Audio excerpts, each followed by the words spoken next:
ESPN's afternoon college football on ABC, presented by Head & Shoulders. Memorial Stadium in Norman, where cries of Boomer Sooner have been at a peak since the win over Texas and the subsequent jump into the top 6 in the rankings. After a bye last weekend, OU is back in action today, hosting Big 12 newcomer UCF for the first time.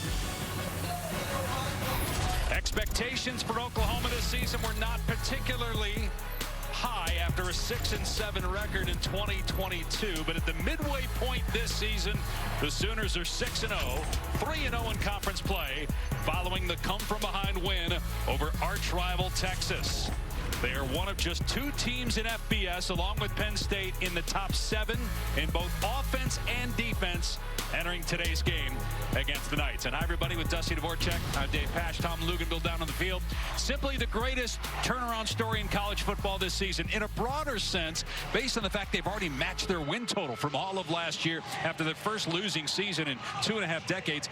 And specifically with their quarterback, Dillon Gabriel, a lot of people wondered if the UCF transfer could make it at this level last year. He's in the Heisman discussion now, though. What a difference a year makes. For this football team, a completely new revamped roster. 63 new players on this team since January. They completely bought it in year 2 of Brent Venables. That defense is so much better. And for Dillon Gabriel, quite frankly, he's playing like one of the best players in all of college football. He took a deep dive. He took last season, the results personal, put in a ton of work in the offseason, and he's playing with great command of this offense and with edge. So efficient, so accurate at the football, and we've seen him pick it up as a runner. He's the leader of this football team and playing like one of the best players in all of college football.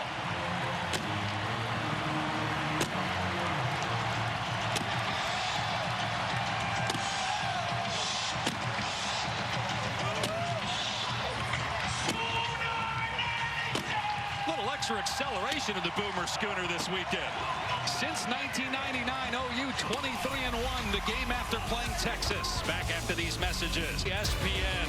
First meeting and maybe the last between UCF and Oklahoma, with the Sooners off to the SEC. The Knights in their first year in the Big 12. And great news for UCF. Starting quarterback John Rice Plumlee is back. Been injured the last month or so. With more on that, here's Tom.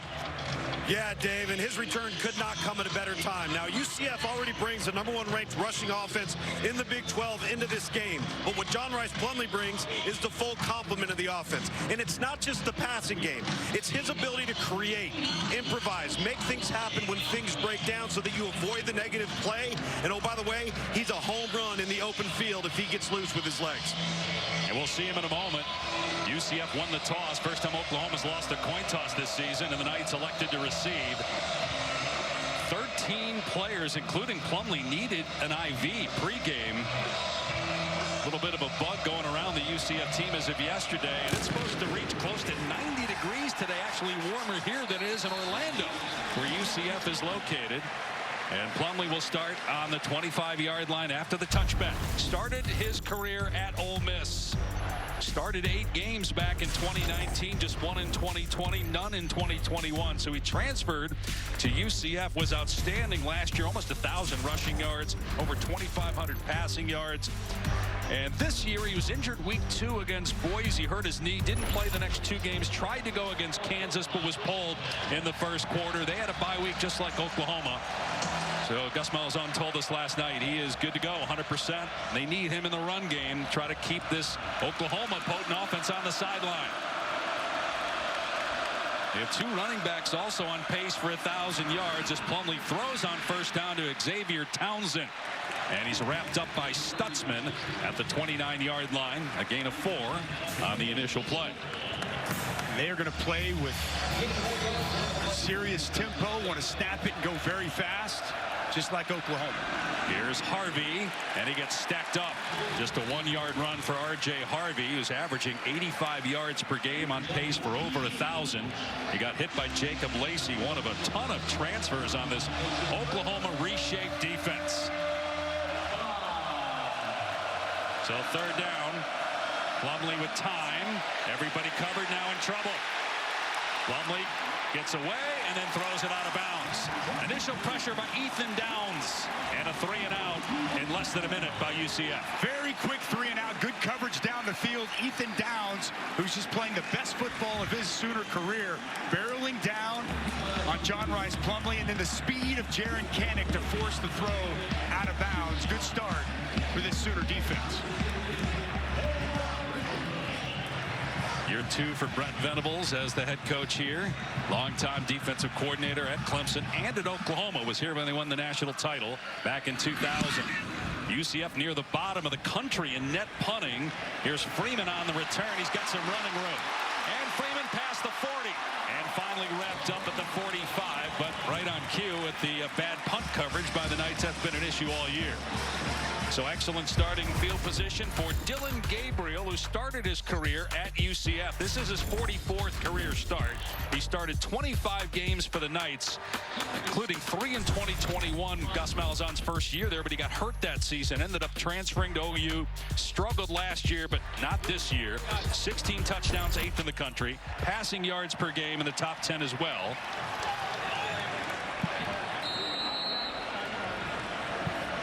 And they're going to start Gavin Sawchuk at running back, guy that's been battling injury, but they feel he's their best tailback. Gabriel keeping it here. Got a handful of rushing touchdowns, and he picks up just one. Walter Yates, one of many players that's been injured for UCF, made the tackle. Now a little wildcat here with Gabriel split out. And a direct snap. Sawchuk picks it up on one hop and dropped at the 41. So that's a loss of about 5 on the play. Yates again back there for UCF. Well, getting this rushing attack going is a huge point of emphasis for offensive coordinator Jeff Lebby in Oklahoma. And he told us you're going to see some different guys in the backfield. They finally got Gavin Sawchuk healthy. They want to feature him here today. And boy, disaster averted as that snapped wide to the running back. So 3rd and 14. Yates lost his helmet, has to leave for a play. They do not have a lot of depth on this Knight team. They gave up almost 400 rushing yards against Kansas in their last game. There's a dump off and another drop. Sawchuk having trouble here. First with the snap, now with an easy pass. Would have been tough to get the first down, but an ugly start for him and a 3 and out for OU. That ball right on his hands. He just puts it on the ground. Mentioned he's been banged up going all the way back before fall camp. Really want to utilize him in the bye week from practice. Get him on the field. Get him ready here today in a slow start out of the blocks for Gavin Sawchuk. Oklahoma has 2 punters. This is their short field punter. Elzinga gets it away. Right at Townsend, who misjudged it. He muffed it. It's somehow a fortunate bounce, but boy, he got lit up at the 11-yard line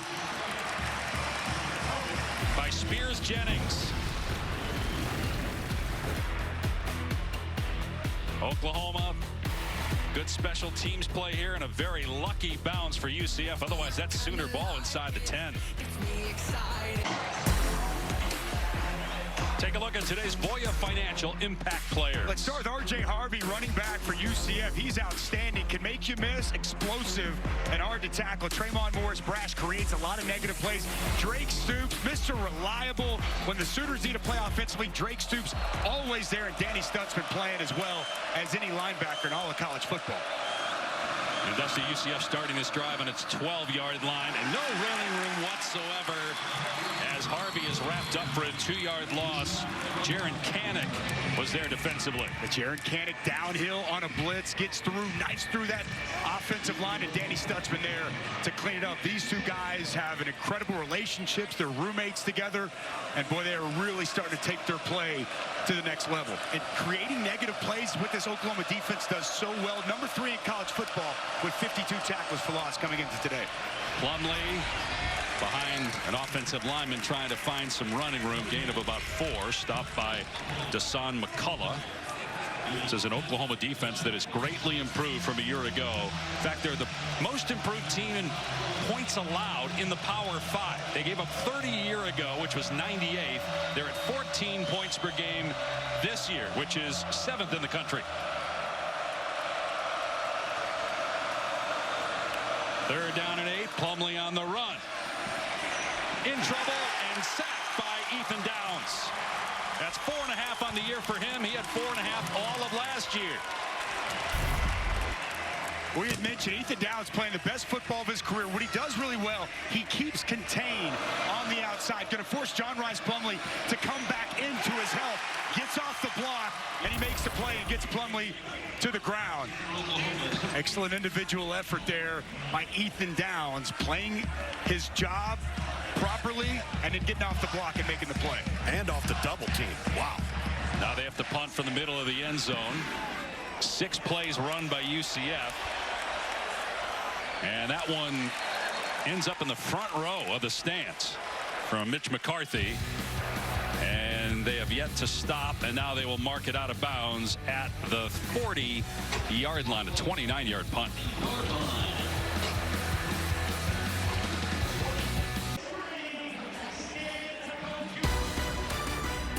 ABC College Football is presented by Head & Shoulders. Make every wash count.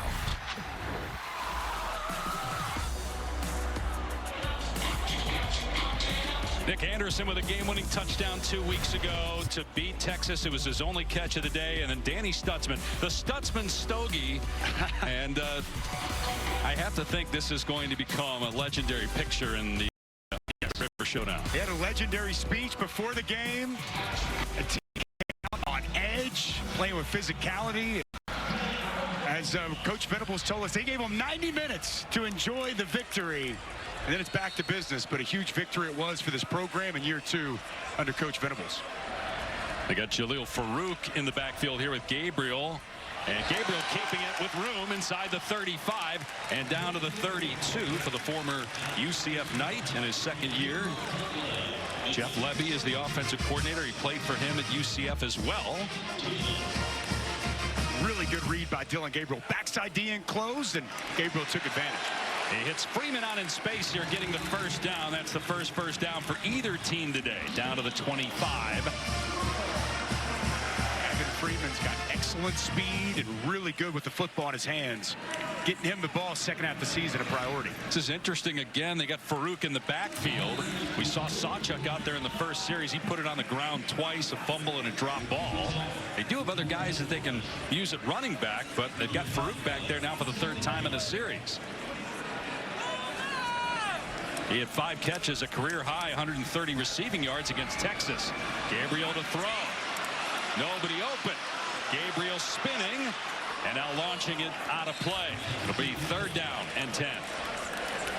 Good coverage down the field by this UCF secondary, and nice job by the defensive line, not allowing any running lanes for Dylan Gabriel to take advantage of. That's been a real aspect the last couple of weeks that Dylan Gabriel has taken another step, recognizing when that defensive line gets a little bit, leaves some running lanes. He's been able to take advantage. Good job by them keeping him within the pocket. Well, this UCF defense against the pass leads the Big 12. They're just terrible against the run. Gabriel throwing, and Stoops juggled it, made the catch, but he's going to come up short of the line to gain by about 5 yards. Let's see if Oklahoma goes for it on 4th and 5. There's an injured UCF defender. It's Malachi Lawrence, a guy that they cannot afford to lose. They don't have a lot of depth to begin with, but Lawrence is one of their top pass rushers, has been a breakout player this year.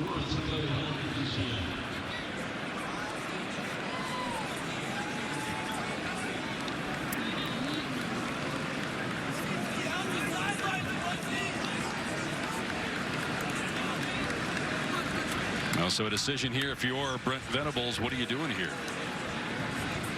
Trotted out the field goal team. Looks like he may just try to take the points here early on and get on the board, but we know with the aggressive nature of this offense, would not surprise me at all if he goes for it. They're 4th in the country in scoring, 6th in total offense, 10th on 3rd down. And Lawrence is up and walking under his own power, so that's a good sign, but it will be a field goal attempt here, which if you're UCF, that's a win. Yeah. You bat punt, field position in plus territory, and you hold them to at worst 3. Good start for this defense that had really struggled going into the bye week, both against Baylor, against Kansas, out here with a strong start these opening 2 possessions. I see this move, though. If this was 4th and 2, I think it's a different conversation. Yeah, 4th and 5. I think you just want to put some points on the board. So 38-yard try for Zach Schmidt. And he missed it wide to the left. Schmidt now 8 of 11, so we said it was a win, holding him to 3. Well, I don't don't know what you call it now, but they'll take it and have a little momentum here. Gus Malzahn loves it. Was the response he was hoping out of the bye week for his defense. He told us last week they got after it. He said it was good on good, back to the basics. Didn't think that they were playing with enough physicality. They've got Ricky Barber, one of their best interior defensive linemen back, and this was the response defensively Gus Malzahn was hoping to see from his football team. Well, think about it. It's a 3-game losing streak. That doesn't happen at UCF. It's the first time in 8 years they've lost 3 in a row. They didn't have their quarterback Plumlee. He's back today. His pass batted in the air, incomplete. Trace Ford, transfer from Oklahoma State. Again, we already touched on all the guys that came via the portal to Oklahoma this offseason. A big reason why their numbers are so improved and their record is better. Nice addition, coming off the edge, quality pass rusher, and a good job there shutting down his pass rush and getting his hands in the throwing lane of Plumlee. And on the handoff, Ford's in the backfield, and he swallows the running back, R.J. Harvey, for a loss back at the 15. Well, this is the first step I was just alluding to. Straight off the edge in the hip pocket of that tight end. He beats the puller, and a big tackle for loss for the senior from Edmond Santa Fe. Talk about timing up the snap, Dusty. The puller had no chance. Hey, and this is where Gus Malzahn told us they got to stay out of these 3rd and long situations. Another negative play created by this Oklahoma defense. They lead the Big 12 in rushing. Flag that might be a free play here for Plumlee. Had a receiver, but threw his hands. Townsend couldn't haul it in.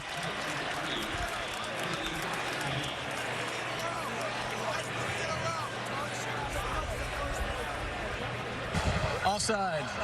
Number 30, defense, lined up in the neutral zone. It's a 5-yard penalty. Replay, 3rd down. As a former defensive lineman, Dusty, I'm sure you've been there. You have a big play that brings the house down, and you're ready to rock for that next one, and you jump early. I never jumped off sides my entire career. What are you talking about, Dave? That's not what the people here in Norman have been saying all week. Yeah, I know. I've unfortunately been the recipient on the other end of that coach scolding when that happened. Brent Venables was your defensive coordinator here. 3rd down and 10.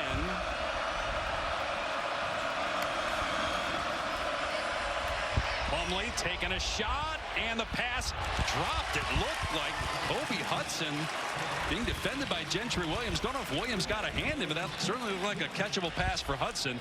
Was off to a great start through the first 3 games with just 2 catches the last 2 games. They've got to find a way to get Kobe Hudson going. Last good game was Kansas State.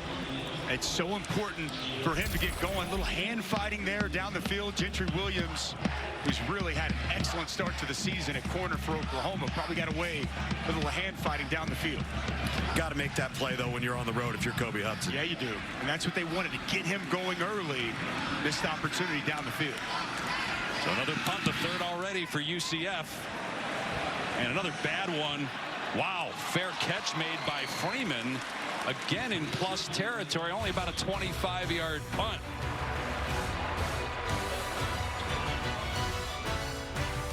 Start 7:30 Eastern on ABC. Obviously, Riley Leonard goes. Duke is a much different team. He's a game changer, can make so many plays with his athleticism. That Duke defense is stifling. So is that Florida State offense. Should be a great matchup tonight in Tallahassee. Oklahoma for the 2nd time starting in UCF territory. Gabriel dumping it off here to true freshman Jaquez Headaway. And a good game, close to 10 yards on 1st down, 11th catch of the year. Headaway from Houston, Texas. Jeff Levy does such a good job moving these wide receivers around. He's lined up really like an H-back coming back across the formation, an easy pitch and catch. Gabriel on the run. He had Freeman, a receiver, lined up in the backfield. Gabriel gets the 1st down. Inside the 40-yard line, knocked down at the 39 by Jason Johnson, their leading tackler. See there once again, Dylan Gabriel. He gets outside the pocket, eyes down the field. He wants to throw it, nothing there. Just takes what he can get, moves the chain. Smart decision by the senior quarterback. Marcus Major in there at running back. Gabriel throwing it wide open in the middle of the field is Nick Anderson. An easy touchdown. That is Anderson's 7th touchdown on 12 catches.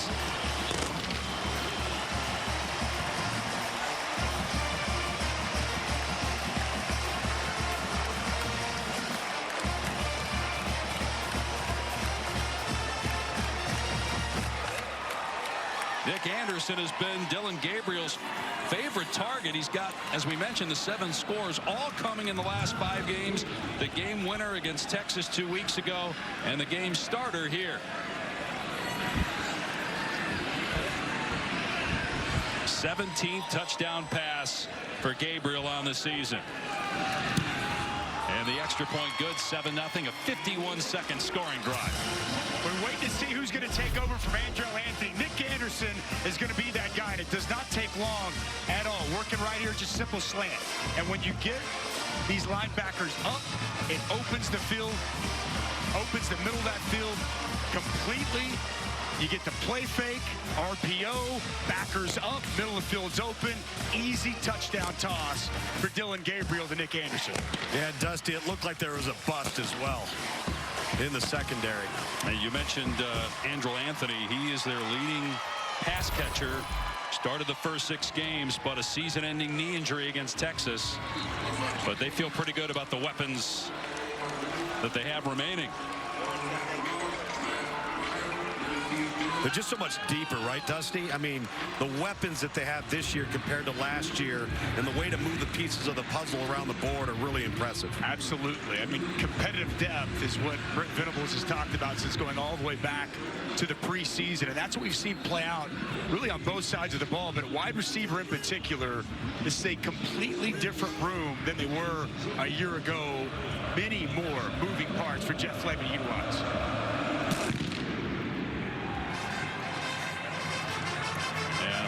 Well, hesitated and ran it out. And not sure why anybody does that, especially 5 or 6 yards deep. Having enough trouble getting past your 25-yard line as it is. Peyton Bowen down there to make the tackle. We'll be back in 8 seconds. Now a look from Ram Trucks. Ram Trucks, built to serve.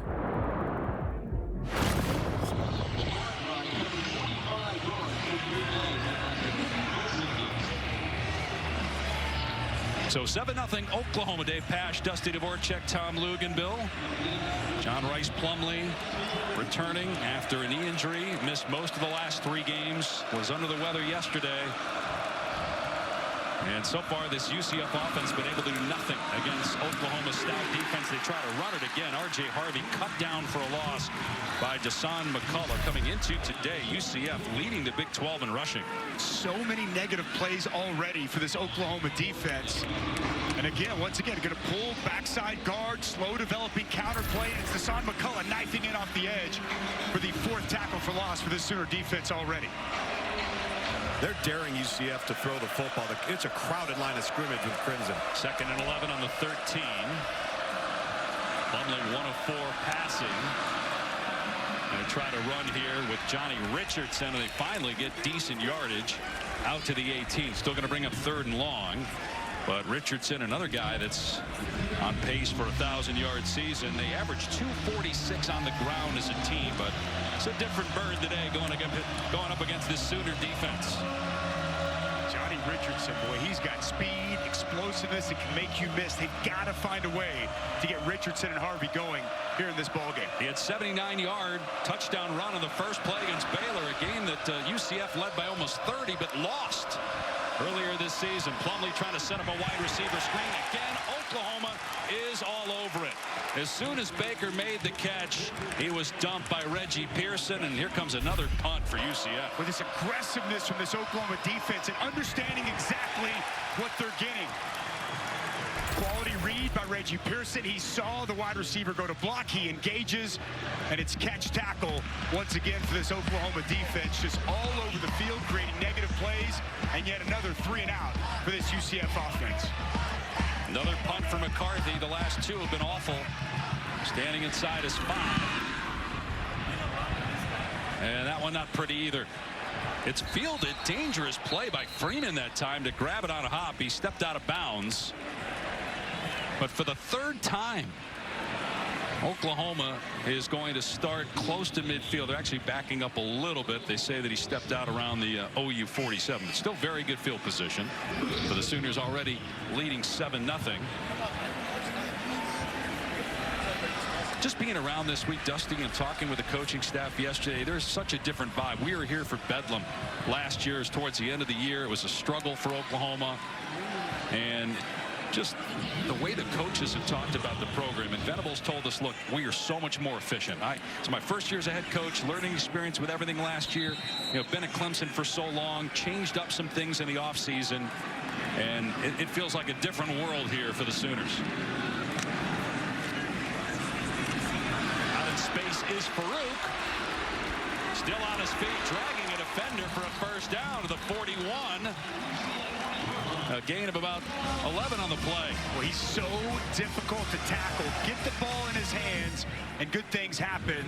Nice run after the catch by Farouk. Gabriel keeping it to the 35. Cam Moore there with the tackle, but another 5 or 6 yard gain. Back to your point about the efficiency. Coach Venables said, I went back and I looked.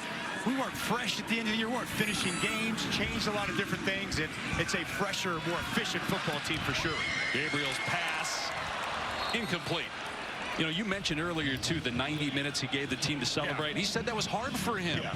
And even the fact that guys were smoking stogies was hard for him. But he said, I just needed to relax, let the guys enjoy it. We got plenty of time to focus on what's next. Let's celebrate this. It was a big moment after what happened last year for Venables and the team. Absolutely. Got to have that payoff, man. You put in all that work, you grind, got to enjoy those moments, embrace the winning, and then it's back to work. Gabriel on third down.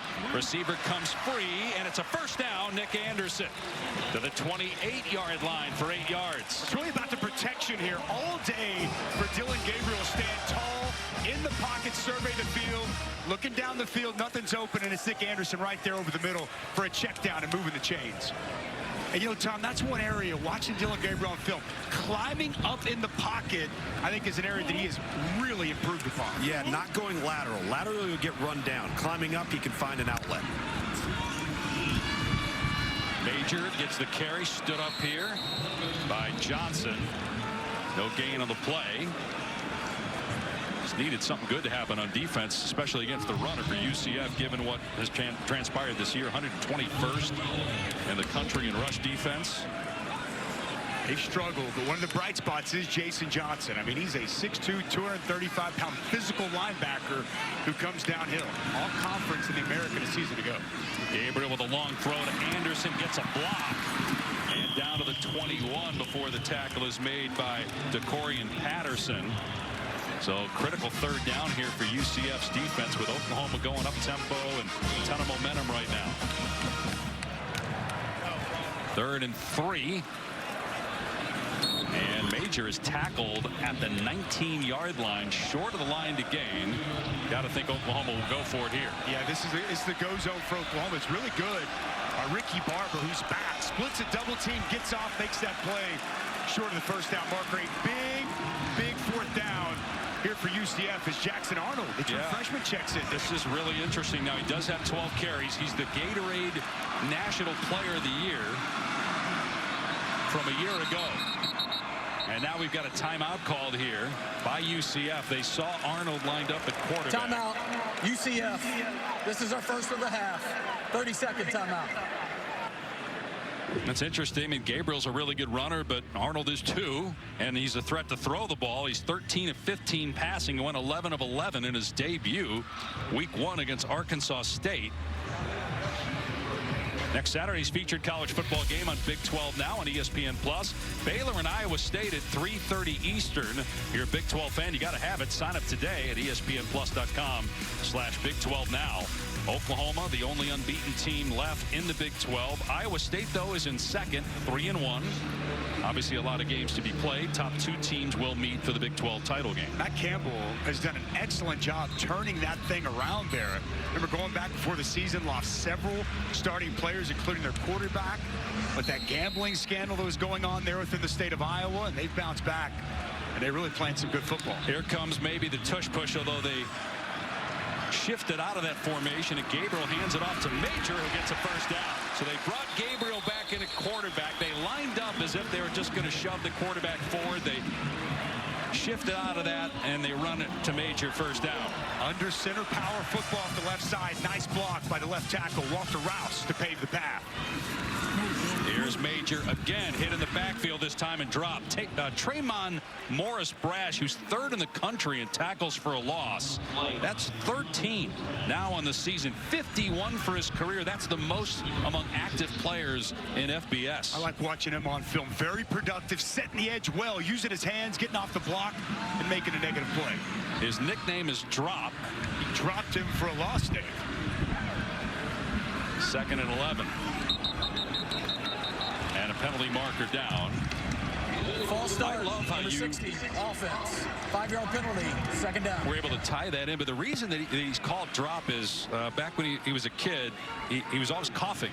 He wasn't sick, but he just coughed, so he would just inhale cough drops all the time, and so they started calling him cough drop, and then drop the cough. Yeah, drop the cough, and now he's dropping players. I see what you did there.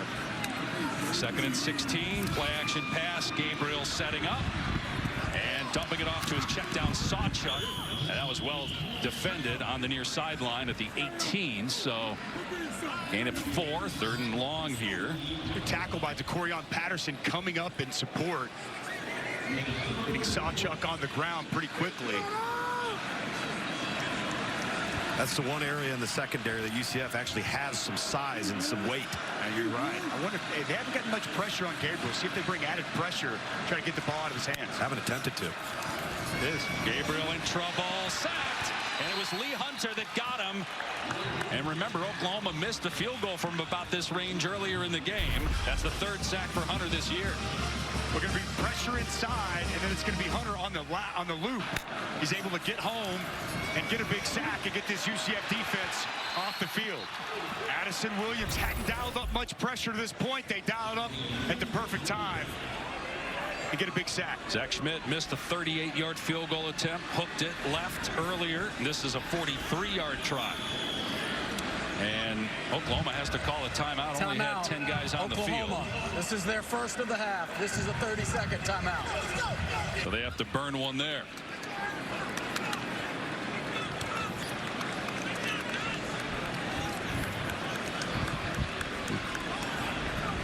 We were talking earlier about Brent Venables and the turnaround job he's done. Obviously, with Breast Cancer Awareness Month, that's one of the reasons, Dusty, that the entire staff, not just the coaching staff, wearing pink, but there's another reason that obviously is a very serious one for Brent Venables. His amazing wife, Julie, was diagnosed with breast cancer before the season. Had to have surgery, a very successful surgery. And, you know, she's still got a battle ahead of her. But really through her strength and the foundation that Coach Venables and his wife, Julie, have, they're raising more awareness for breast cancer. They've donated a lot of money for early detection, really trying to turn that negative, that hardship into a positive for a lot of people. And this one going to miss right. Schmidt missing left earlier, wide right here. He's now 8 for 12 on the year. Schmidt actually thought it was good, but you could clearly see there that it was wide of the target, and so it remains 7-0.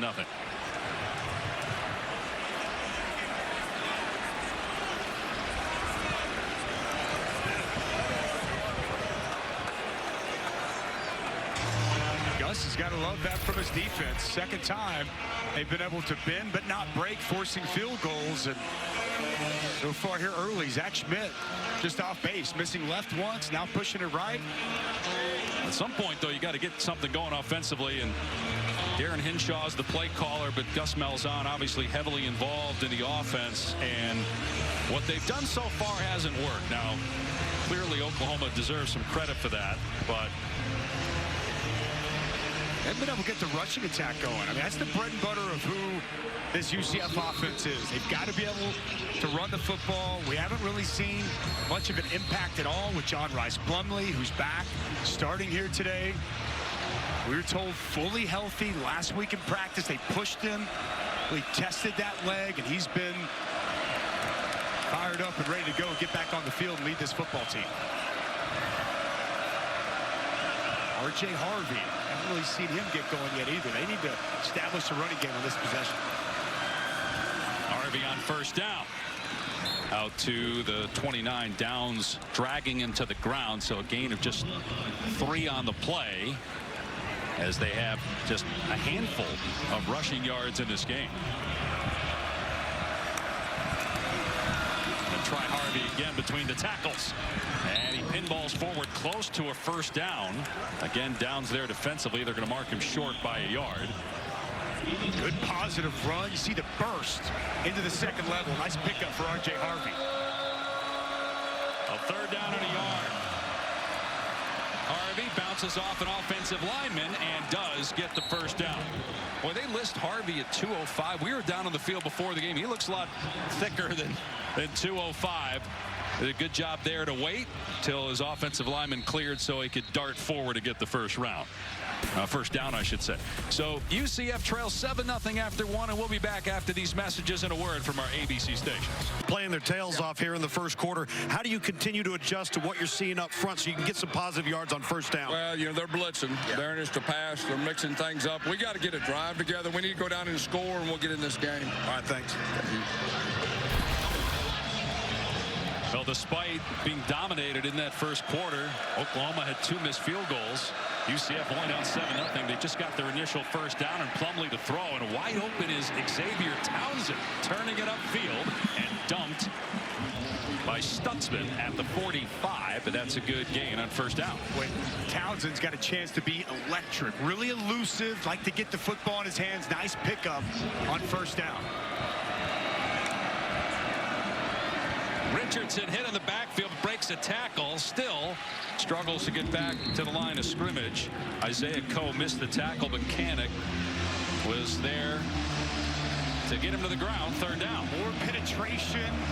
Nice job by Richardson avoiding the negative play, but up front, man, this UCF offensive line struggling with the defensive line. The blitzers of Oklahoma here early on. They've had 2 times, that's it, where they've had consecutive positive yardage plays. If they're close to midfield, a chance to move the sticks here, and they run it, and it is a first down and more. Huge running lane. Off to the races is R.J. Harvey inside the 10. Harvey steps out of bounds inside the 5 at the 1-yard line. It's a 54-yard run to put the ball at the OU 1. Well, there's the explosiveness of this UCF rushing attack. Just a sprint draw, good block by the tight end, Alec Haller, forcing everything down. You see the jump cut and the speed in the open field by Harvey. And here's Harvey again, and he did not get in. Remember, 2 weeks ago, Oklahoma had a huge goal line stand to beat Texas. Back to this big chunk run. Get speed draw, the vision, the jump cut, and to the speed in the open field. Exactly what Gus Malzahn was hoping for to start this second quarter. He went from standstill to 60 miles an hour in the blink of an eye. Well, with the jump cut, Tom, I don't know if you can see it from the field. The vision, almost Buddy-like, hopping a full gap plus over, and then hitting the acceleration in the open field. And they're going to direct snap it to Harvey, who played quarterback in high school and at Virginia before he transferred to UCF. Going to keep it here, and he gets walloped at the 1. Stutzman with the big hit, and it's third down and goal. He may have lost a yard on the play. How about the timing of Danny Stutzman? Starts out, works his way in, hits it downhill immediately. Big hit in the backfield by Danny Stutzman. As you referenced it, Dave, at goal line stand was massive for Oklahoma against Texas. They're not going to give an inch in moments like this. We'll see if they can make it 2 games in a row. They go with 3 tight ends. They pitch it to Richards. Dragged down for a loss at the 3-yard line. Isaiah Coe is there first. There is a penalty marker down, though, at the 1. Bothroyd also in there for OU. Let's see if it will hold up, though. And if you're UCF, do you just take the points here? After the play, unsportsmanlike conduct. Number 7, defense. It's half the distance to the goal. Automatic first down. So that changes everything. Jaron Kanek with something you can't have happen if you're Oklahoma. Now it's an automatic first down. It was going to be 4th down because that was after the play, but now you're back to the 1 and a fresh set of downs. He's patted himself on the chest. He said, my bad. Knows what he had done was a mistake. And you can't lean down and get in the face of the guy on the ground. An excellent stop by Oklahoma, but all for naught for now as UCF gets a reprieve and gets to start this thing over from the 1. And Canick got pulled, too, after that mistake by the coaching staff. Penalty marker Delay down. game. Wow. Offense, number 10. 5-yard penalty. First down. Gus is pretty furious right now. He thought the play clock should have been reset. Boy, what a terrible penalty. After you get Canick to make a dumb mistake, you have a fresh set of downs on the 1, and then you have delay a game that pushes the ball back at the 6. Correction. That's a second charge timeout for UCF. So Gus, Timeout on the field. Gus saw it, called timeout, but he's still upset. He thought that the play clock should have been reset. We'll be back in a moment. First and goal, back at the 1 when we return.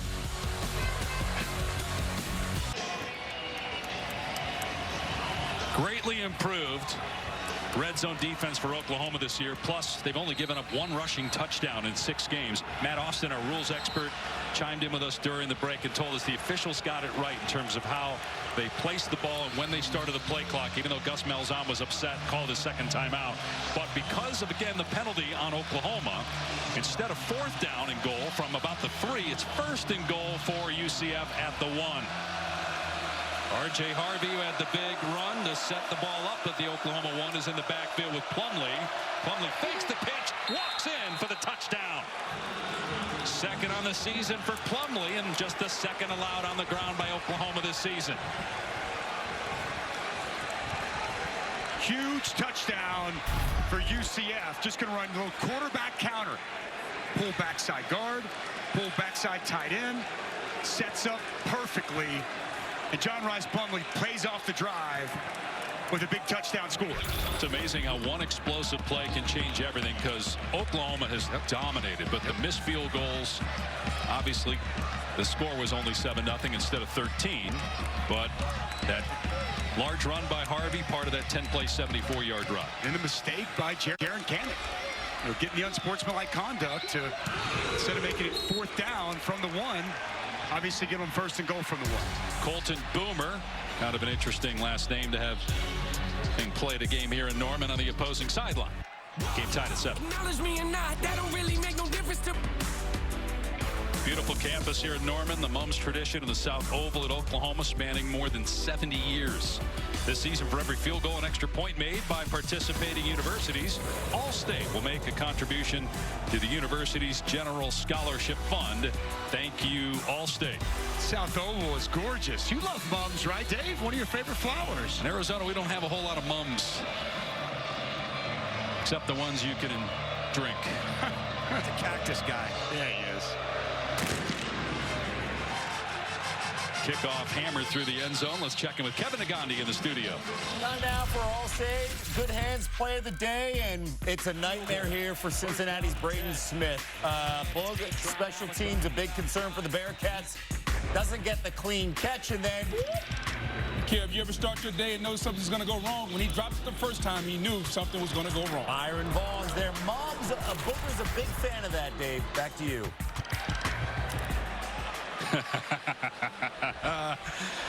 Yes, sir. Kevin and Bug, hope you guys are doing well. Hard to believe that we are past the midway point of the college football season. Oklahoma 6-0, UCF 3-3. Gabriel on first down throws a strike to Drake Stoops, the 6-year pro from right here in Norman, or 6-year collegiate from right here in Norman. His dad, Bob, stopped in the booth earlier. 30th catch for Drake on the year.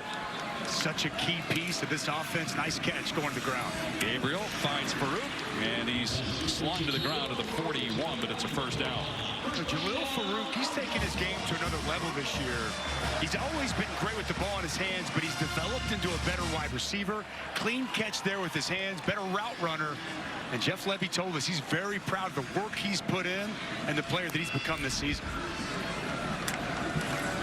Gabriel throwing on the first 3 plays. This is Stoops again to the 45, so 4 more yards. Good tackle that time by Henderson.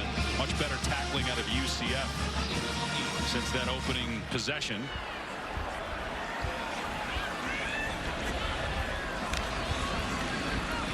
Gabriel in trouble. Oh, nice move to get by the defender. And then Wrapped up and thrown down at the 46. Got a yard on the play with Yates making the tackle. Boy, it's kind of like Top Gun. Dylan Gabriel hit the brakes and he flew right by, but the pursuit from UCF was excellent. Good to see Walter Yates, linebacker, back on the field healthy for UCF. He'd been out. He hadn't been a part of this defense. Him on the field really helps. The Jordan mask for UCF went down. So we'll step away. 3rd and 5 for Oklahoma when we come back. So Oklahoma offensive coordinator Jeff Lebby has a connection to both starting quarterbacks in this game. He's obviously coaching Dylan Gabriel right now, but he also coached him at UCF when both were there in 2019. Lebby then went to Ole Miss, and John Rice Plumlee was on the roster then. This game tied at 7. And a big 3rd down here for Gabriel, Lebby, and the OU offense.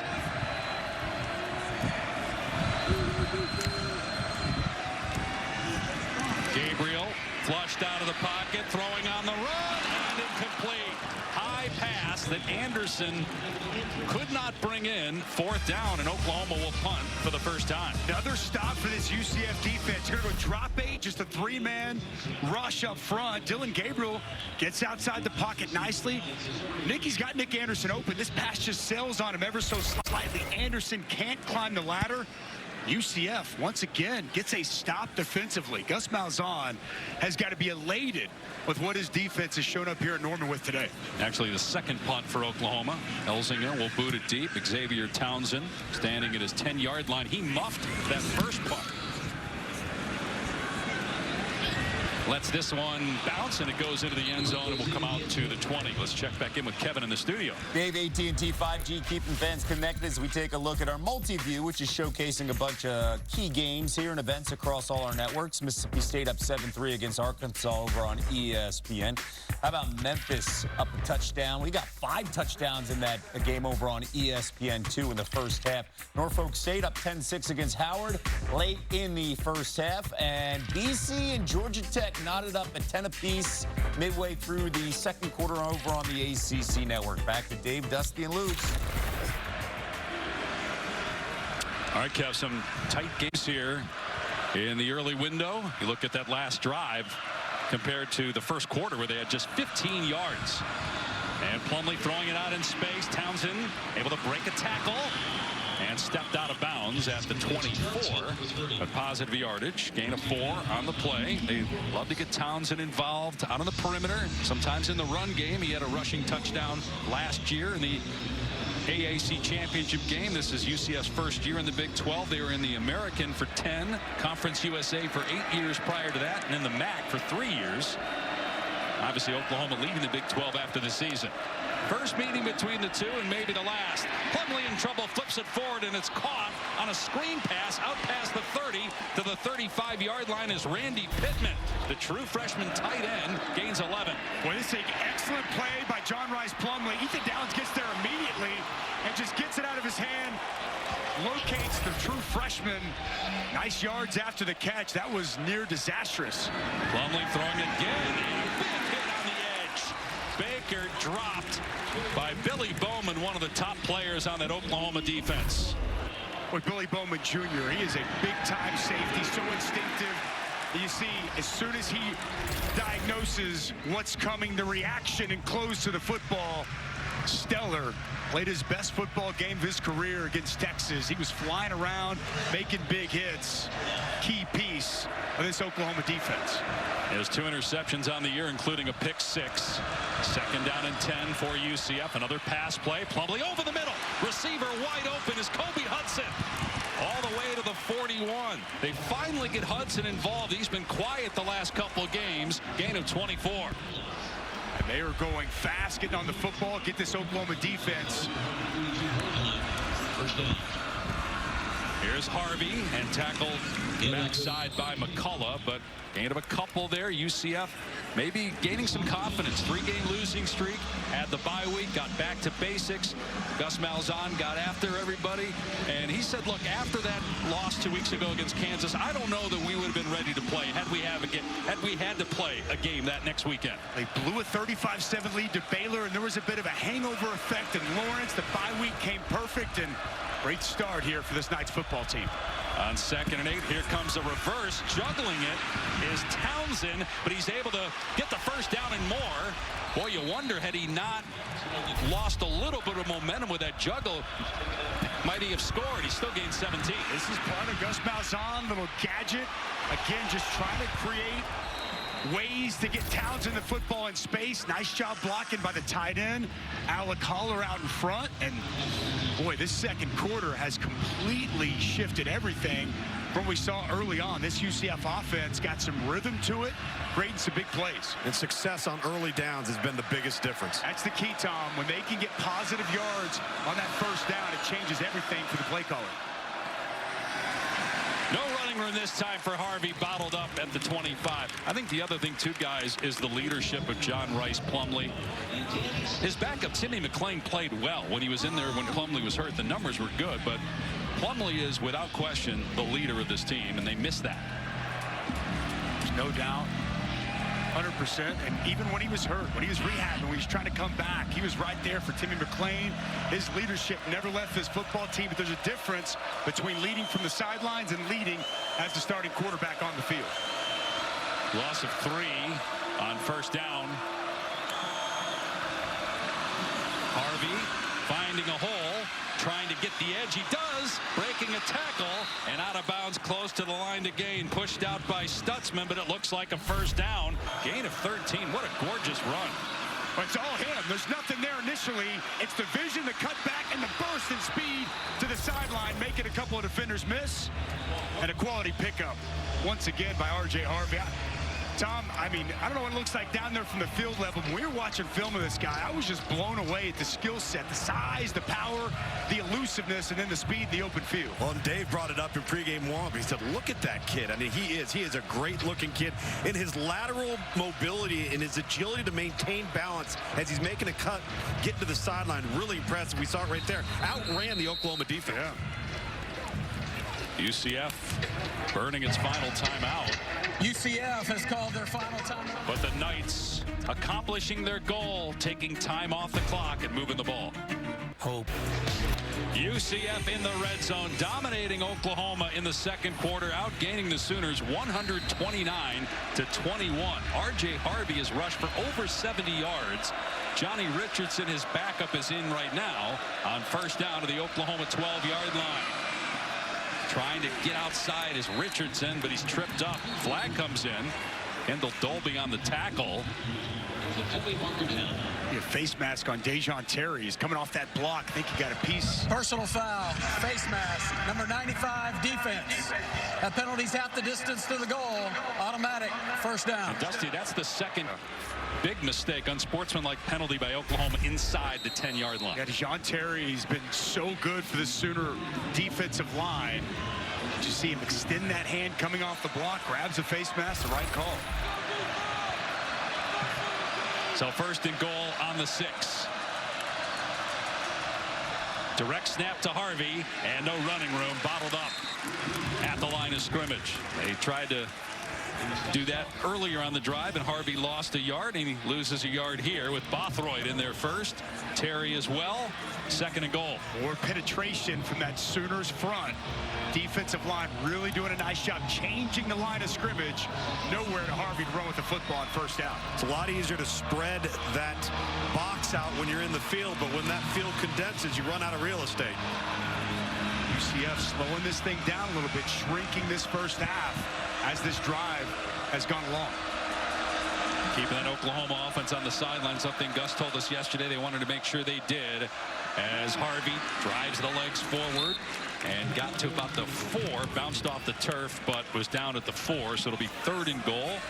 And are you in 4-down territory here, or are you thinking, you know what, if we don't get it, let's take the points? We've come this far on this lengthy drive here late in the second quarter. This lasted almost 6 minutes. I think you're thinking, if you're not moving the football inside the 1, I think you're taking the points. Try to take a lead and let your defense get a stop. See what they call here on third and goal. Plumlee on the boot, in trouble, being chased, and the pass incomplete. He got rid of it at the last second, and he lost his helmet, which means if they were to go for it, he has to come out. So you would think now they'll kick the field goal. Jaron Canick's going to come on the pressure, and you'll see Ethan Downs set the edge. The speed and pursuit to the football as they try to boot, get John Rice Plumlee outside. It's very well defended by Oklahoma. Big third down stop to force the field goal. And again, they may have kicked it anyway, but when your quarterback Plumlee has to go out of the game because he lost his helmet for a play, I think it made an easy decision to kick it here. Boomer is out there for UCF, a 21-yard try, 7 of 10 on the season. And UCF has the lead for the first time today. 10-7 over number 6 Oklahoma at the 4-minute mark. Kick off your Sunday with NFL Countdown at 10 a.m. Eastern on ESPN. Before Tua and Jalen Hurts square off in Philly, the crew will look at how their bond was formed as teammates at Alabama. Obviously a great story going back to that national championship. Then our Week 7 Monday Night Football game. San Francisco taking on the Vikings, 8 Eastern, 5 Pacific on ABC, ESPN, ESPN Deportes, Peyton and Eli on ESPN2. Jalen Hurts, what a stop it was for 1 year here in Norman, Oklahoma. Had a stellar season leading this Oklahoma football team. Runner-up for the Heisman Trophy after Baker Mayfield and Kyler Murray had won it prior to Hurts' arrival. 7 Heisman Trophy winners here at Oklahoma. Not too shabby, Mr. Pash. That Heisman Park on the east side of the stadium, a beautiful setup. Great representation of the Heisman Trophy winners.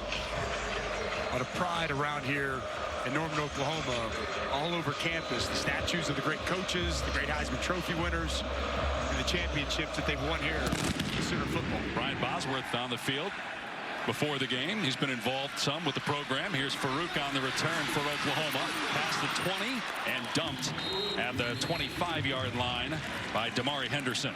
Well, it's an important drive here for this Oklahoma offense. Tackle there was Damari Henderson. And let's go to the studio and check in with Kevin. Dave, Capital One halftime report just minutes away. Booger McFarland, Kevin Nagati here with you. Penn State had a scoop and score for a touchdown taken off the board. We have highlights. That game right now, 3-3 at the shoe. How about this one? Oklahoma is 17-point favorite, down by 3. Well, you got to give a shout out to this UCF defense. They struggled a little bit early, but they are limiting the Oklahoma running game, and that's making life tough for this Oklahoma offense. Also, Sooners missed field goals playing a storyline here. Dave, back to you. Yep, 2 missed field goals by Zach Schmidt, as you said, from 38 and 43 yards. They do get good yardage here on the ground and first down with Marcus Major picking up about 5. That's the point of emphasis. Establish the run game. Nice block, but a true freshman, Caden Green, is a bullet. Major pinballs forward, will come up just a yard short of the line to gain. Big third down here for Oklahoma.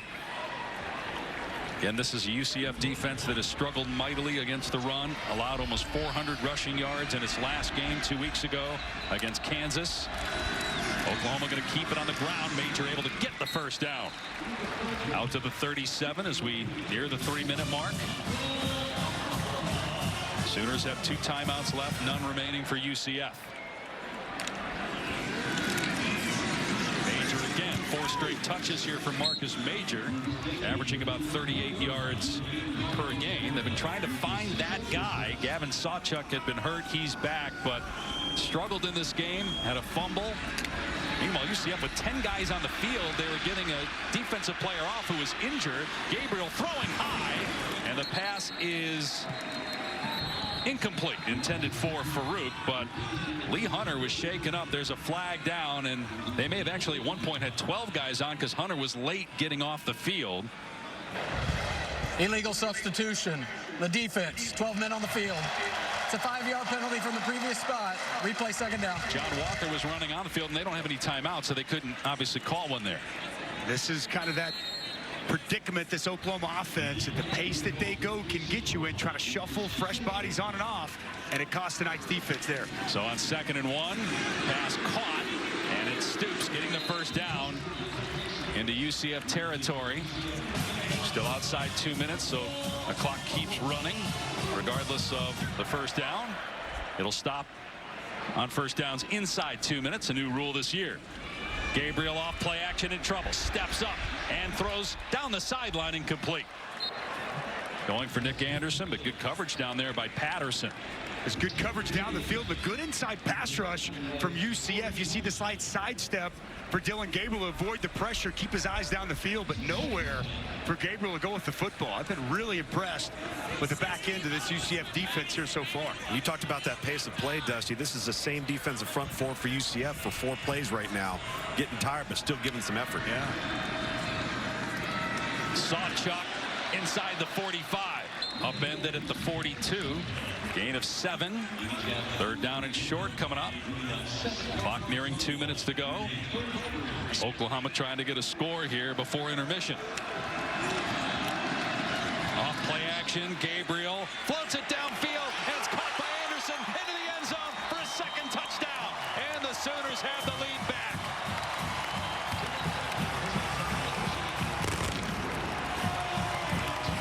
42-yard touchdown pass. Gabriel to Anderson.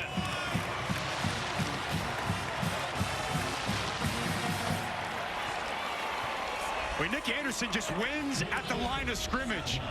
And the redshirt freshman just continues to improve and dazzle. Wins a little head fake inside. No safety help over the top, and an easy find for Dylan Gabriel. A strike to his wide receiver. 8 touchdowns already this season for Nick Anderson. We talked about Andrell Anthony. What a loss it was, losing him against Texas. Who would step up and fill that void? We felt like it would be Nick Anderson, and it's been that. His 2nd touchdown reception of the afternoon. And you mentioned the 8 touchdowns. That's on 15 catches. Schmidt eyeing for the point after. And so Oklahoma with a big stop on defense to force a field goal by UCF. And then the Sooners retake the lead with 1:51 to go. Nice job as well with the protection. Dylan Gabriel calm in the pocket. Once Nick Anderson gets a step, it's 6 for the Sooners. Dustin, we were talking about quarterback there kind of climbing the pocket, as you referenced in the first quarter. Him working on just hopping up there is just a perfect display of doing just that, just to give him an extra beat and deliver that ball. We talked with Dylan Gabriel earlier this week and asked him, what's been the biggest difference for you? Obviously your numbers are much better, you look more comfortable there, and he said he's playing with an edge. Got a little bit of a chip on his shoulder and a lot to prove. And he's had a terrific season, very much in the Heisman discussion with 18 touchdown passes, just 2 interceptions. He also has 5 rushing touchdowns. Right there at the very top of that discussion with the play that he's had all season. He told us he took last year and the results personal. Changed his approach this offseason. Really got with Jerry Schmidt, changed his mindset, changed his body. And boy, it's paid dividends so far this year. Harvey on the return, and he throws it back at the 5-yard line to Townsend, and Oklahoma's all over Townsend at the 14. So Lewis was down there for the Sooners to make the tackle. The trick play does not work. There we see Gus Malzahn point out all the stops here on special teams. I thought it was set up pretty well, but Kip Lewis out of nowhere knifes through and gets an excellent open field tackle to negate any kind of big play from the trick play. 1:43 left. UCF with possession. No timeouts. Oklahoma can call timeouts here. It's been an impressive bounce back, though, by UCF, given all the hype with Oklahoma, the way the Sooners started this game as well. No question. Look, we didn't know exactly what to expect from UCF. Some sickness on this football team. How would they respond after that Kansas loss? They showed up here today in Norman with some real fight. Plumlee taking off here on 1st down and dragged down. No gain on the play. Downs made the tackle. He's shaken up for Oklahoma. And keep in mind, we threw this out there at the beginning of the telecast, that since 1999, which is Bob Stoops' first year in Norman, Oklahoma is 23-1 in games played right after Texas. This is their 2nd of the half. Please put 1:34 on the game clock. Chance to get the ball back if they can stop him here with maybe about 45 seconds left or so, because they have one more timeout. I love this, Dusty. Aggressive. You're going to get the ball coming out of the locker room in the 3rd quarter. Going for the juggler. I don't think this first half has gone the way Brent Venables thought it would. He talked to him, worrying about maybe that hangover effect of still, enjoying that win from Texas. He said, oh, no. We got after them last week in the bye week. This team is focused. It's been on edge. A bit of a slow start here in the first half for this Sooner football team. The second down at 10. Going to go empty here with Plumlee. 1:34 on the clock here in the first half in Norman. And Plumlee keeping it and then throwing it, and it's caught at the 40. Baker running away from all the Sooners. Baker slowing down, but not enough time for Oklahoma to catch up to him. It's an 86-yard touchdown pass that totally fooled OU. And UCF has the lead again. Wow, what an answer from UCF. Another explosive play offensively, and this is what John Rice Plumlee brings to the offense. You have to respect his running ability so much. When he gets outside, after the read zone, he gets outside on the perimeter. He's going to freeze the cornerback, Woody Washington, and they're going to leave Javon Baker wide open. There's a penalty marker down. Might be an unsportsmanlike penalty after the play. But Javon Baker, transfer from Alabama in his second year with UCF.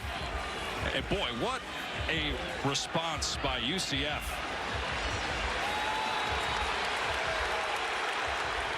Brent Venables upset. Not sure. We still don't have a call yet. Again, the flag was in the middle of the end zone, but it was just picked up. I wonder if Venables. The result of the play is a touchdown. After the play, unsportsmanlike conduct, numbers 1 and number 2 on UCF. That's both of their first unsportsmanlike conduct fouls that counts towards disqualification. That 15-yard penalty will be enforced on the kickoff. I wonder if Venables thought that Javon Baker did something unsportsmanlike as a taunt when he was running down the sideline, and if he did, then it's no touchdown. It's a penalty on the spot. Yeah, correct. That is what he's arguing. But they didn't call it. They called the post-play penalties on Baker and Hudson. UCF has the lead back, and Boomer on to make it a 3-point game. 17-14 Knights. Let's take a look at this play. And this is John Rice Plumlee. And what he brings from a mobility standpoint, he's going to come get on the perimeter. When he does, Woody Washington's going to get flat-footed, look in the backfield, and then it's going to be Baker down the sidelines. You have to respect the mobility and speed on the perimeter. Woody Washington takes that one step up. It's off to the races for Javon Baker, and a huge play for UCF. Oklahoma, Tom, you mentioned it. They want to be aggressive. They called that timeout after first down. Yep. They were looking to come after UCF, and UCF counters with a massive play. And Dusty, that's a huge Gus Malzahn staple. If you remember, you go back to his time at Auburn, and Nick Marshall was the quarterback. They ran that exact same play into the boundary in plus territory with the exact same result. Hey, Lukes, we just showed the replay. It did look like Javon Baker. I don't know if he was blowing a kiss toward the Oklahoma sideline. Yep. It's kind of what it looked like, and right. Could have easily thrown the flag there and negated the touchdown. That's what Brent Venables was arguing, but count it, and so it's 17-14. Still time for Oklahoma. One timeout remaining for the Sooners. But again, UCF, this helps Oklahoma because of the penalty kicking off on the 20-yard line. And so Farouk with a ton of running room fielding it on the 10. But good coverage by UCF. Farouk tackled at the 26-yard line. Excellent job that time by Tyler Griffin to make the play. Minute 17 to go in the half. Well, Gus Malzahn told us last night that after the loss to Kansas, we touched on this earlier, that we could not have played a game the next week and played well. We needed a break. The bye week, given a 3-game losing streak, the blown lead against Baylor, 29-point advantage, and then the loss where they got destroyed by Kansas, giving up 400 rushing yards. But this looks like the UCF team we're used to seeing play under Gus Malzahn and the previous couple of coaches, Josh Heupel, Scott Frost as well. Here's Marcus Major. And close to a first down at the 36, tackled by Henderson. Second straight drive. They've started running the football on the ground. Look to continue to build upon that throughout this game. Gabriel from the pocket, long throw. Stockner, the tight end, makes the catch. Should have gone out of bounds. He didn't. That choice by the veteran, right there by the sidelines. He tried to go inside. It's a good tackle as the clock continues to move. Gabriel, pump fake, and dumps it off to Major.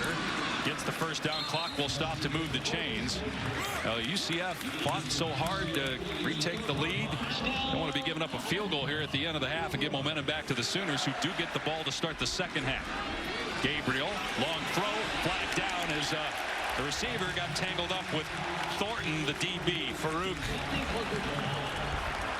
was interfered with by Thornton with 36 seconds left. Pass interference, number 14, defense.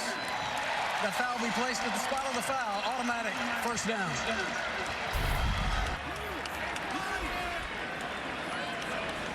Pretty clear cut from up here. You see the grab outside the framework by Thornton.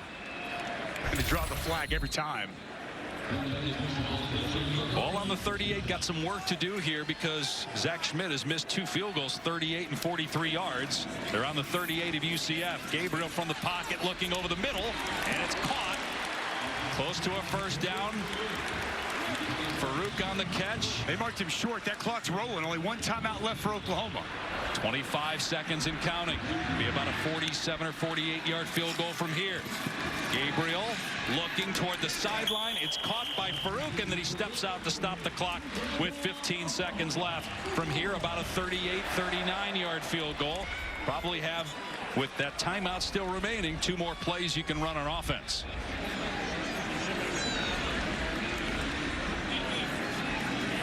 You would assume a shot here, right? Yes. Take a look at Nick Anderson up top.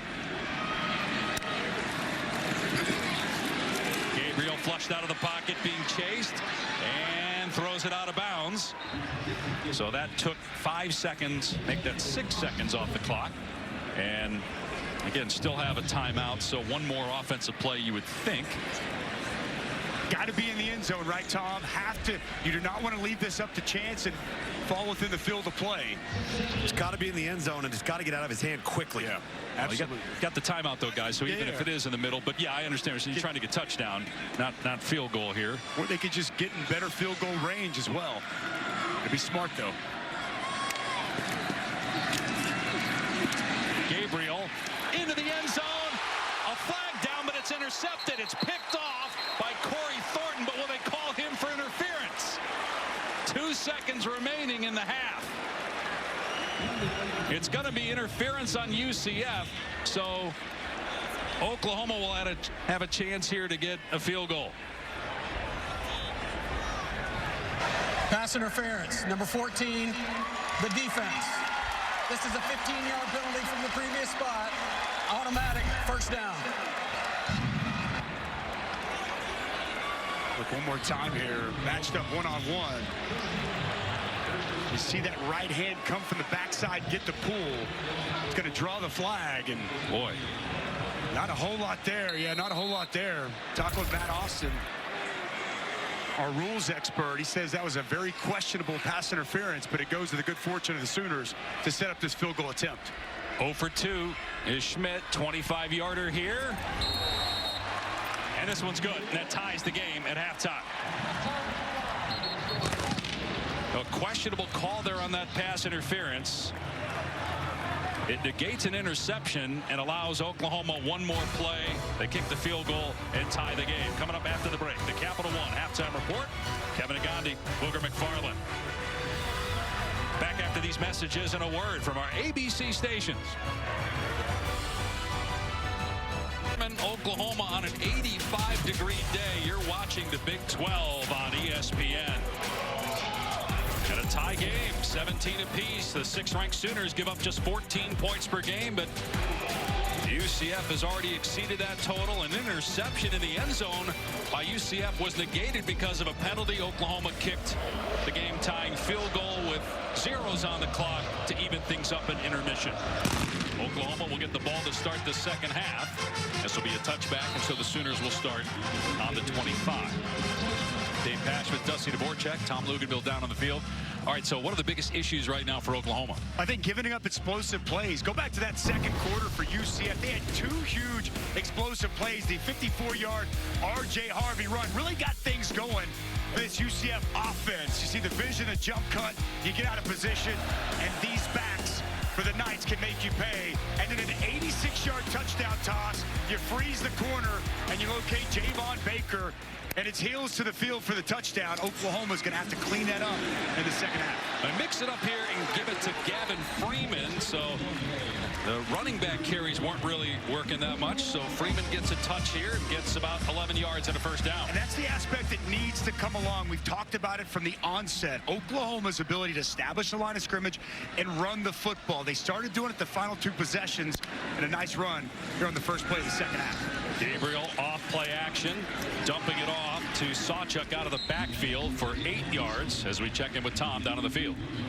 Well, yeah, guys, I tell you, Brent Venables not happy with the run fits on defense, the lack of discipline. Jaron Canick's penalty mentioned all of that. For Gus Malzahn and UCF, he says we have to create explosive plays through the passing game. We feel confident running it, but we're going to have to get ourselves some plays downfield for chunk yardage.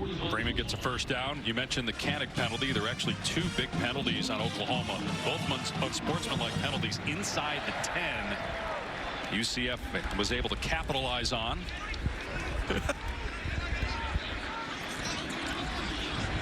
Opening minute of the third. Oklahoma 6-0, trying to go to 7-0 for the 3rd time in the last 5 years. Bye week last weekend, beat Texas the previous week. Run play straight ahead. Sawchuk stacked up after a gain of a couple. Walter Yates the 3rd in there on the stop. Coming into this game, UCF had really struggled with the run defense. They'd simplified a lot of things and played much better up front here today. Gabriel's pass broken up and picked off on the redirection. It's intercepted by Bullard, and he's knocked out of bounds at the Oklahoma 30. Just the 3rd interception thrown on the season by Gabriel. Stoops got drilled. The ball was deflected and picked. This ball too far out in front, and you mentioned it, a big shot by Martinez, and then excellent concentration by Quadric Bullard to grab this football. Really just one hand, he's in full stride, grabs with one, brings it in. And what a start here for UCF with a takeaway in the second half. And that's an area that Oklahoma's been so good on this year, Dave. #1 in the country in turnover margin. They've taken great care of the football, and they've taken it away. And on the flip side, UCF, that's been a huge problem for this team. They haven't gotten the takeaways, and they've turned it over too much. Massive takeaway to start the second half. Yeah, they were -5 coming into this game. Oklahoma +11 coming into this game. You saw the man that laid the blow there, Martinez, shaken up. And now they're going to direct snap it here to Richardson, able to break a tackle. And he's to the 31-yard line, so a couple yards there. A much-needed takeaway for UCF. We'll see if the Knights can capitalize and take the lead. So it's interesting, Gabriel, probably not his fault, but consecutive interceptions. Now, one of them was overturned because of a pass interference, which really did not look like a good call. And the last one was tipped because of the big hit. 2nd down and 8. Inside pressure. We've seen a lot of this from Oklahoma throughout this game. Plumlee, the quarterback, after missing the last few games due to a knee injury, able to escape the pocket and throw it away. Canick had pressure. Plumlee would not have been able to do that a couple weeks ago. You see that brace on that right leg, but did enough to get out of there and throw it away. You've seen a lot of double-A gap pressures today. Stutzman does a nice job taking the attention of the center, and then Jaron Canick follows. Those two have been very active inside. Big 3rd down for the Sooners defense. They've been excellent on 3rd down so far this season. R.J. Harvey in the game at running back now, and they're changing the play here with a play clock inside 15. It's down to 3. They got to snap it. Check by Oklahoma.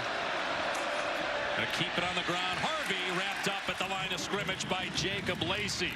So it's 4th down. Would be about a 49-yard field goal try from here for Colton Boomers. Made a 55-yarder this season. Inside defensive line stunt. You'll see Wa'alu here, and then the wrap by Lacey, and he gets home and gets a big stop. That's a nice job by this Oklahoma defense, and the front being very active, and on the sudden change, coming up with a stop.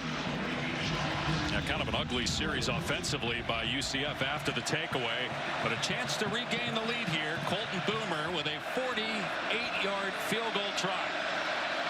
Hit the game-winning 40-yarder against Boise State earlier this season. This is a line drive that splits the uprights. He buries that one, and the Knights lead it 20-17.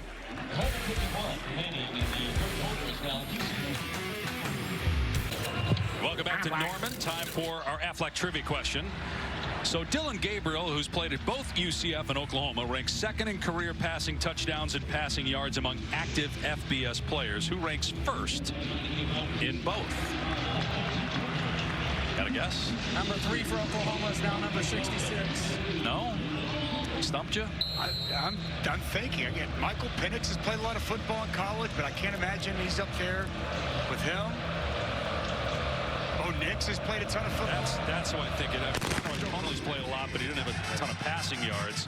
It's going to be a touchback. Will come out to the 25. So let's go ahead and answer the Aflac trivia question. Dylan Gabriel ranking 2nd in career passing touchdowns and passing yards. Among active FBS players, who ranks 1st in both?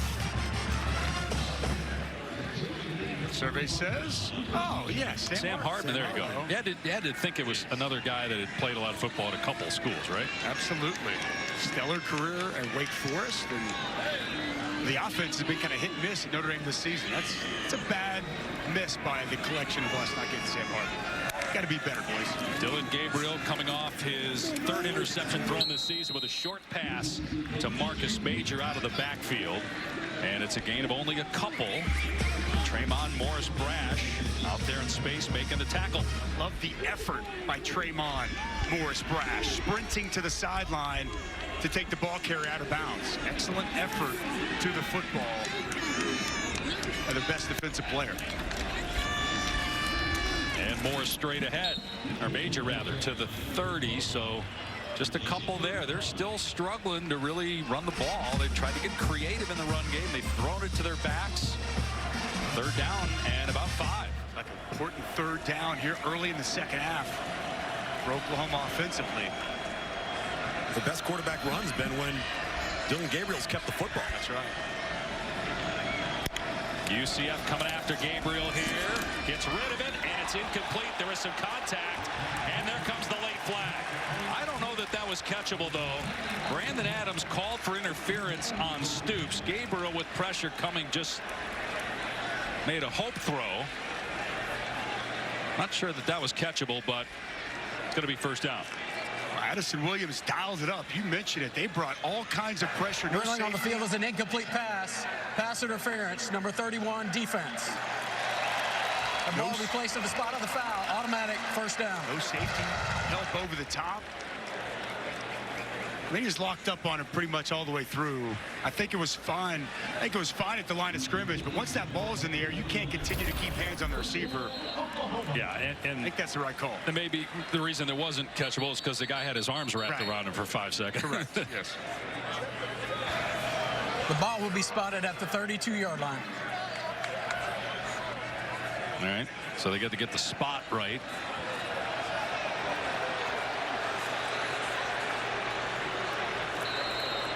Early 3rd quarter, Oklahoma trailing again.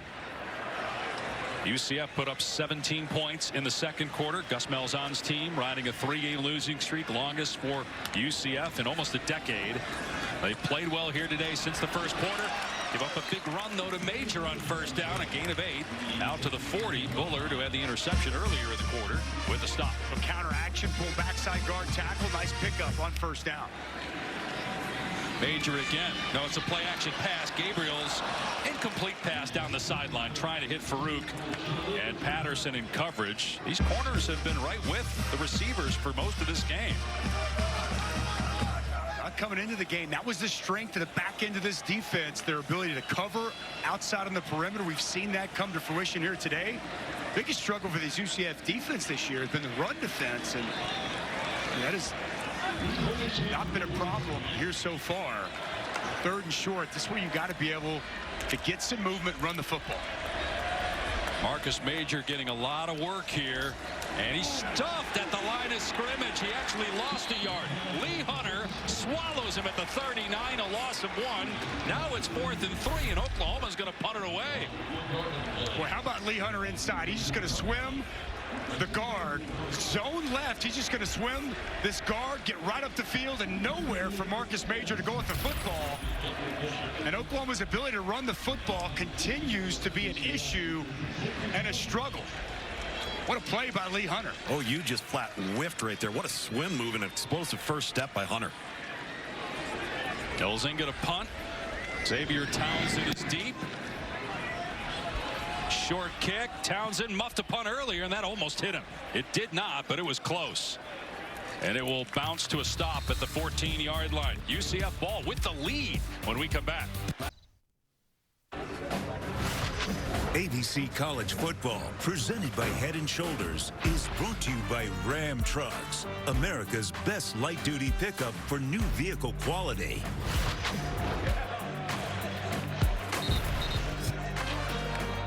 Heisman Park sitting right next to the stadium. Here are the 7 Heisman Trophy winners, with Kyler Murray the most recent in 2018. A lot of great players that didn't win Heisman Trophy have played. Jalen Hurts a runner-up recently. Tonight on ABC, Duke and Florida State. Can the Noles stay undefeated? Oklahoma in trouble right now. Be interesting with Duke, with Riley Leonard if he goes. Obviously that could change things. UCF leading the Sooners early 3rd quarter, 20-17. Backed up here inside their 15-yard line after a good punt. Going to keep it on the ground with Harvey. And able to spin away from one man, but then he's plowed by Billy Bowman for a loss back at the 12. That's good defense along the front. Penetration. You saw R.J. Harvey continue to just make a couple of guys miss, and then Billy Bowman downhill from his safety spot with another negative play. Looked early on like Oklahoma might run away with this, but a couple of missed field goals kept UCF in the game, and then an explosive play tied the game. Here's Harvey, and he's got a cutback lane. Harvey outside the 20, and a first down all the way to the 29 for a gain of 17 for R.J. Harvey, closing in on a 100-yard day. Back to the sprint draw. This was a big 54-yard run that they had earlier in the first half. Well blocked and good vision and burst from R.J. Harvey. Harvey stacked up this time by Kanek and Co. Keep in mind as we're watching UCF today that we were supposed to meet with John Rice Plumlee yesterday. We were told by UCF, guys, he's in bed. He's sick as a dog. And in fact, he needed a couple of IVs today. 13 players in all for UCF needed IVs today. But be interesting as the half goes, because it's supposed to get hotter. In fact, they might have a record temperature here today in Norman. It's supposed to hit 89 at about 3 o'clock local time, so still a ways away from that. But it's heating up down on the field. 2nd and 9. Plumlee, long throw, but it's on the money. Baker reaching out to stab it, and a gain of 20 close to midfield. Well, it starts with the protection. Good pocket for John Rice Plumlee to stand strong and fire a strike outside to Javon Baker. Best throw of the day we've seen so far from John Rice Plumlee. Baker had a touchdown in the first half. Faking the pitch is Plumlee. He's got some room. And they track him down at the 47. Key Lawrence on the stop. Got to wonder if Plumlee's at 100% because of him being under the weather, but also because of the knee. They weren't sure he'd be able to run as much as they would like him to run. Remember, this is a guy that rushed for 1,000 yards in a season when he was at Ole Miss, and close to 1,000 last year. Only got 8 rushing yards on the day. 2nd down and 4. And here comes an end around. Townsend with running room past the 40. Townsend inside the 30. And finally pushed out at the 29. But they're getting anything they want on this OU defense right now. Boy, Oklahoma's on their heels. I love the design. Pull the tight end out in front. Get an offensive tackle. Big 71. Tylen Grable And they just had Oklahoma outnumbered, outflanked to the perimeter.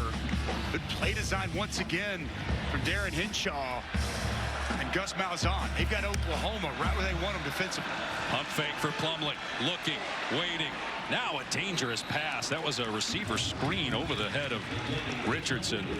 I think, too, Gus Malzahn has always been an outstanding coach. I know his tenure at Auburn didn't end well, but he was there a long time, won a lot of games, played in a national title game, and he's had 9 wins his first 2 years at UCF. Yes, they've lost 3 in a row, but this looks like the night team we thought we'd see going into the year. He had some confidence yesterday. He thought it was a great couple of weeks of practice. Felt like his team was going to show up and perform here today. On 2nd and 10, Harvey makes the first defender miss, but there's just too many red jerseys there in the hole. Coe on the tackle, no gain, bringing up 3rd down and long. Back to the well with the sprint draw. The penetration by Jared Canning. He's able to get R.J. Harvey a little bit off balanced. Oklahoma able to get him down. 3rd and long. We've seen Oklahoma dial up pressures in this spot early. They look like they're coming after him. So Plumlee changing things up. Play clock at 10. 3rd and 10. Nearing 6 minutes to play in the 3rd quarter. And they're going to keep it on the ground. Plumlee wrapped up at the line of scrimmage. In fact, lost a yard. Jaron Kanak there with a tackle. 4th down. Well, you see the checks. John Rice Plumlee checking at the line. Oklahoma checking as well. And really nice job by Jaron Kanak setting the edge and giving John Rice Plumlee nowhere to go as he likes to keep the football.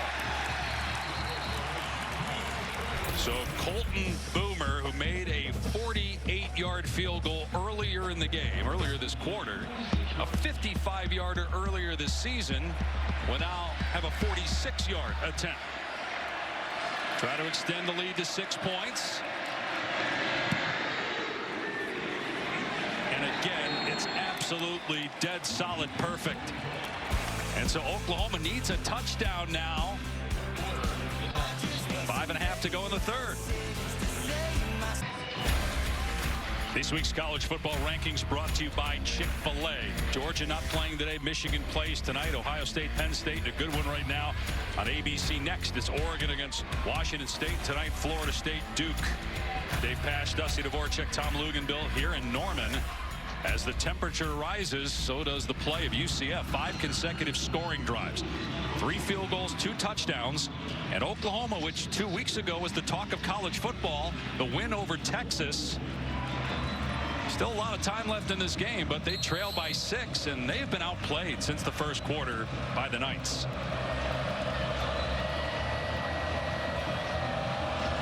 Jalil Farouk is deep.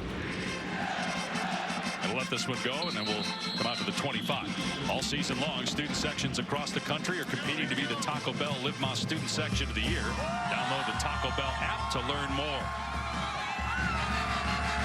Sold out crowd, packed house. Sooner fever is hot in Norman, with Oklahoma jumping 8 spots in the poll. And Dylan Gabriel, who had the game-winning touchdown pass 2 weeks ago and has played like a Heisman Trophy winner so far this season, facing adversity again here, down by 6.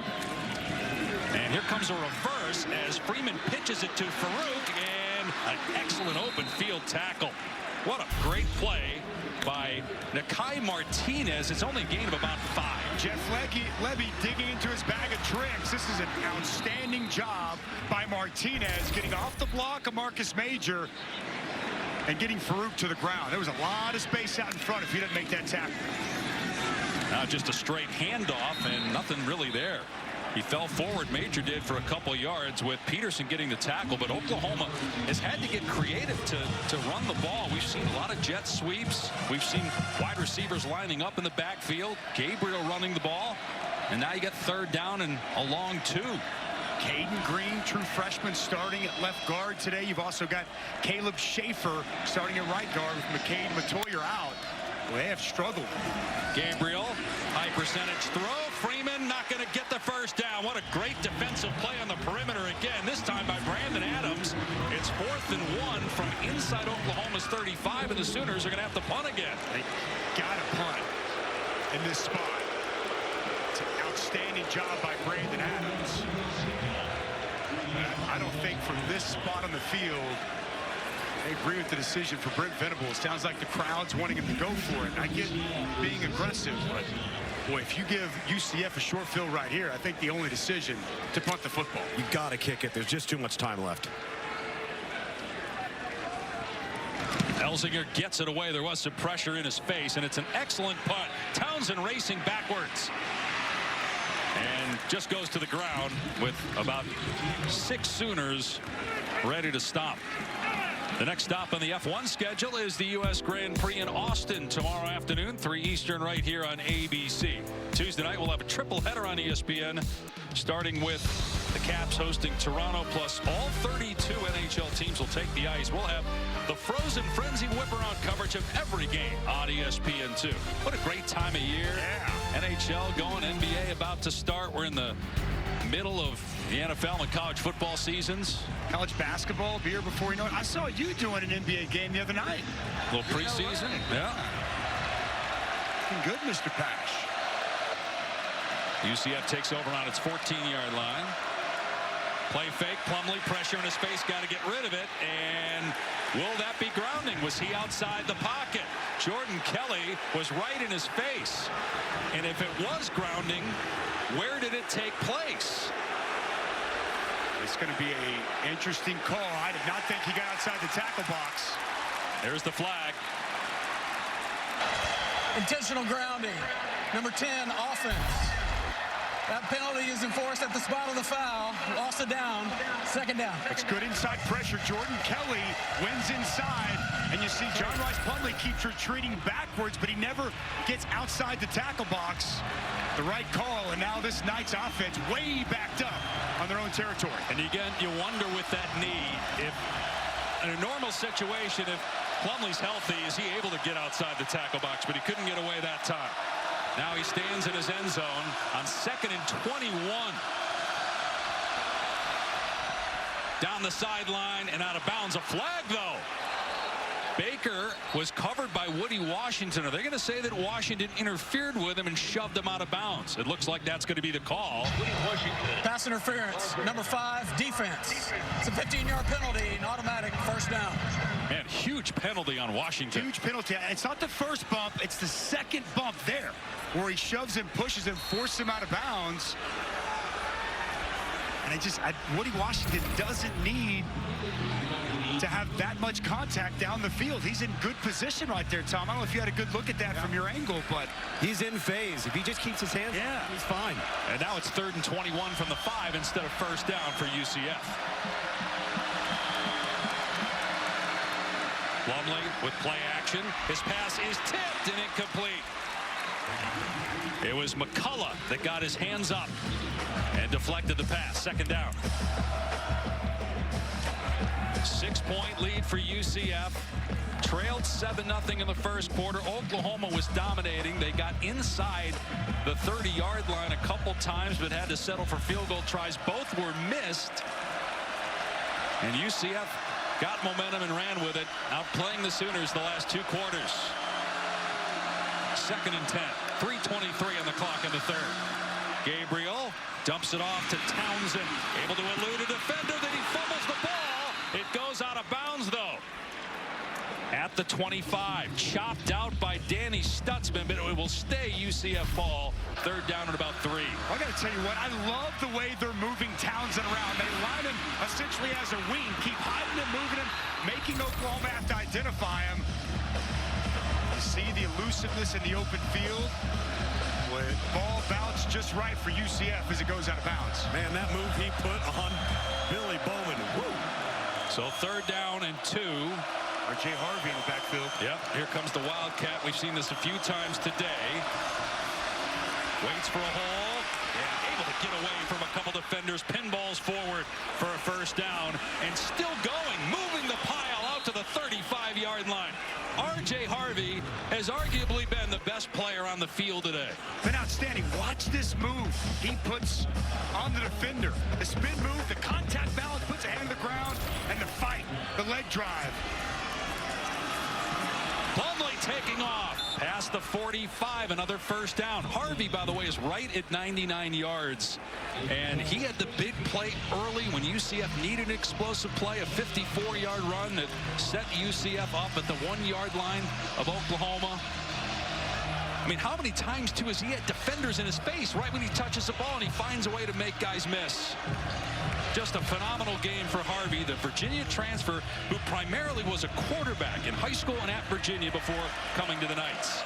Inside 2 minutes to go in the third. This is Johnny Richardson, the backup running back, wrestled to the ground after a short gain by Terry. To your point, Dave, I mean, Harvey has just been as advertised. We thought coming in, talking with the coaches before the game on the Oklahoma staff, they knew the challenge they were going to have containing R.J. Harvey as well as Johnny Richardson. I mean, it's the #3 rushing offense in college football, and it's scheme, but it's also the personnel. These running backs for the Knights are excellent. Harvey's on pace for a 1,200-yard season. Second down and 8. Plumlee on the delayed handoff gives to Richardson, who's across midfield. Just a couple yards, though, bringing up 3rd down and 5. But, again, they're eating away at that clock. Right at a minute to go here in the third. 3rd down and 4. Plumlee to throw. Facing pressure, and the pass in the dirt. Couldn't get enough on that one with Isaiah Coe pressuring. It's 4th down. And UCF will punt. Interior pressure once again. Isaiah Coe comes loose, forces John Rice Plumlee to his left. He can't get planted. He can't get a base. Nothing underneath that throw. Behind the throw. A big stop for the Oklahoma defense. Dusty, I think that's by design, too. I think they know with his right leg, if they pressure him up the middle and force him to go lateral, he can't flip his hips around and get his feet in order. Yeah, he's had trouble with that. We saw it on the grounding. Mitch McCarthy has really struggled punting the ball. They need a good one here from him, and they get it. Excellent by McCarthy. The fair catch made around the 8 by Freeman. 46 seconds left here in the third. Oklahoma ball trailing by 6.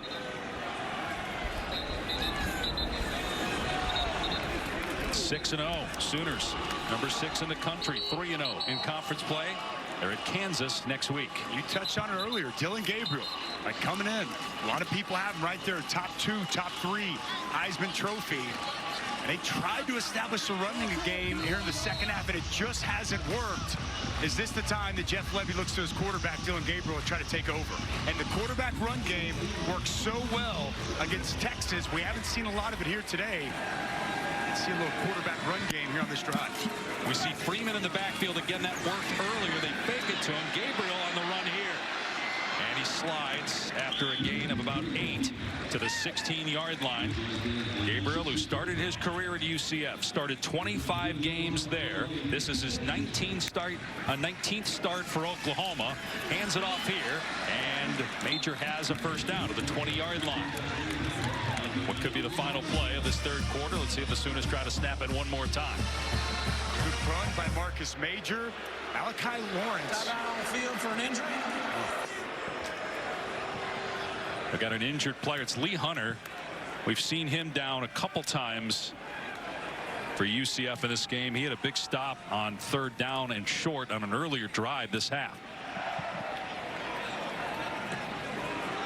How much of what we're seeing in this game is a credit to UCF, and how much of it is the struggles by Oklahoma? Are we starting to see some things exposed by the Sooners in this game, you think? Well, look, their inability to run the football, that's been an issue for a little while now. I think that's being exposed a little bit. Dillon Gabriel, passing attack isn't fully on, especially here in the second half. But look, UCF's run the football in just about everybody they've played. True. Through the scheme that Gus Malzahn presents, the talent we've seen at running back. I mean, you knew coming in this was going to be the identity of what UCF is. So, I can't say that that's a big shocker that they've been able to find some success running the football. But really, I think it's been more than anything about this UCF defense bouncing back, responding after 3 struggling games of Big 12 play. They showed up today. They've given this Oklahoma offense a lot of trouble. Final seconds here of the third quarter. Play action pass. Gabriel on the move, and a tuck and run again. past the 30 and sliding again. Gain of about 15 for Gabriel, who against Texas rushed for over 100 yards. Also threw for almost 300 in that game. He gets them out of trouble and out near the 35. Back after these messages and a word from our ABC stations. Well, Coach, you talked about the lack of discipline in your run fits in the first half there, but how do you get the offense going in the run game in particular? Yeah, we got to pop guys loose. We got to break tackles on the second and third level. When we do have a play design, we've got guys that got to clear out. Guys got to do their job. It's a lot of little things, a lot of details. Again, Central Florida's doing a really nice job. We got to do a better job cleaning up some details in the run game. Some of our cracks and how we're playing that got to be there. All right, thanks, Coach. All right, first down on the 34 for Oklahoma, starting the fourth quarter, trailing by 6. Run play here out to about the 38-yard line for Gavin Sawchuk. Oklahoma has trailed more in this game, a longer period of time today against UCF than it had the entire season coming in. Granted, they trailed at the end against Texas. Come from behind drive by Gabriel to win the game as Gabriel is mauled back at the 31-yard line by Morris Brash.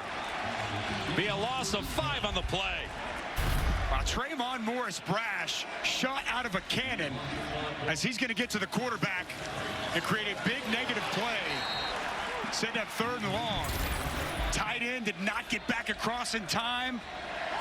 And a man that creates as many negative plays as about anybody in college football with a huge play setting up 3rd and long. He leads the conference in sacks, among the country's leaders in tackles for a loss. Now 3rd and 12.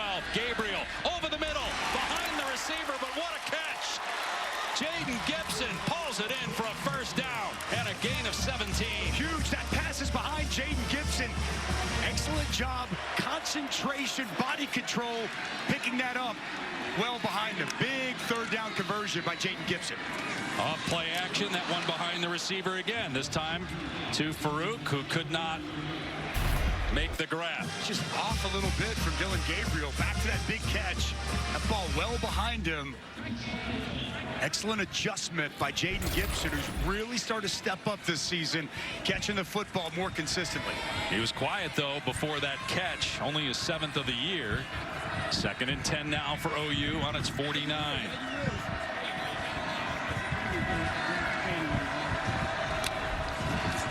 Gabriel to throw again, and that's incomplete.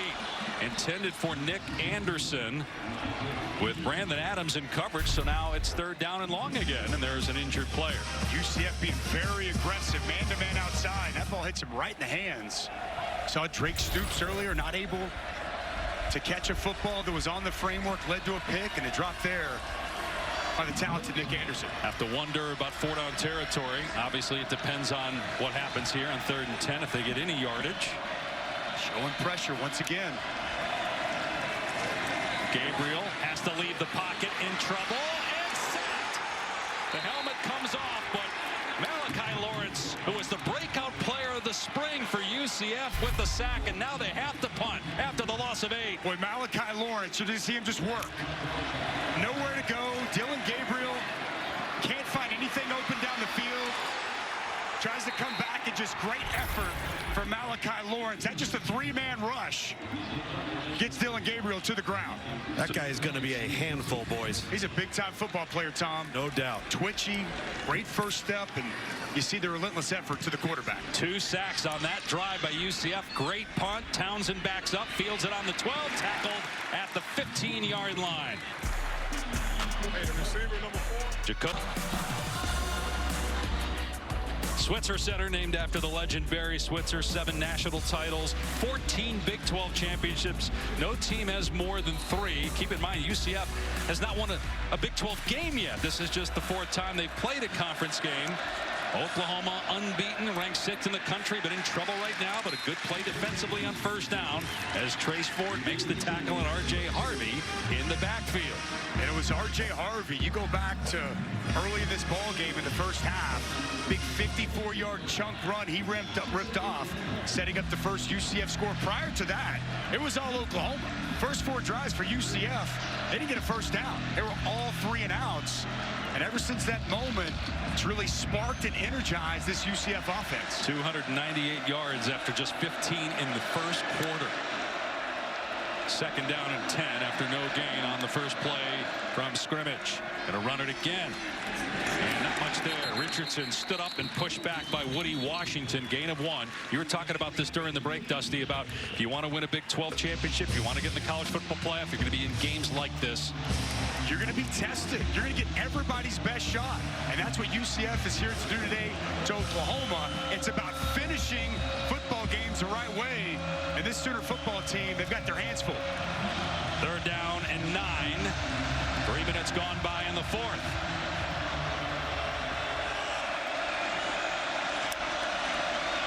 Plumlee to throw. Pass is high and incomplete. Intended for Townsend on a wide receiver screen that Oklahoma was all over anyway. And so a quick 3-and-out by the Knights, and they'll punt it back to Oklahoma. A much-needed big stop for the Oklahoma defense. Answer the bell. After their offense has to punt it away yet again, you would anticipate pretty good field position as Gavin Freeman back, ready to receive the punt. Well, keep in mind, too, Dusty, that Mitch McCarthy has really struggled, especially when he's been punting from deep in his own end. He's had a couple good punts around midfield, but not in this spot. But that's an excellent punt there.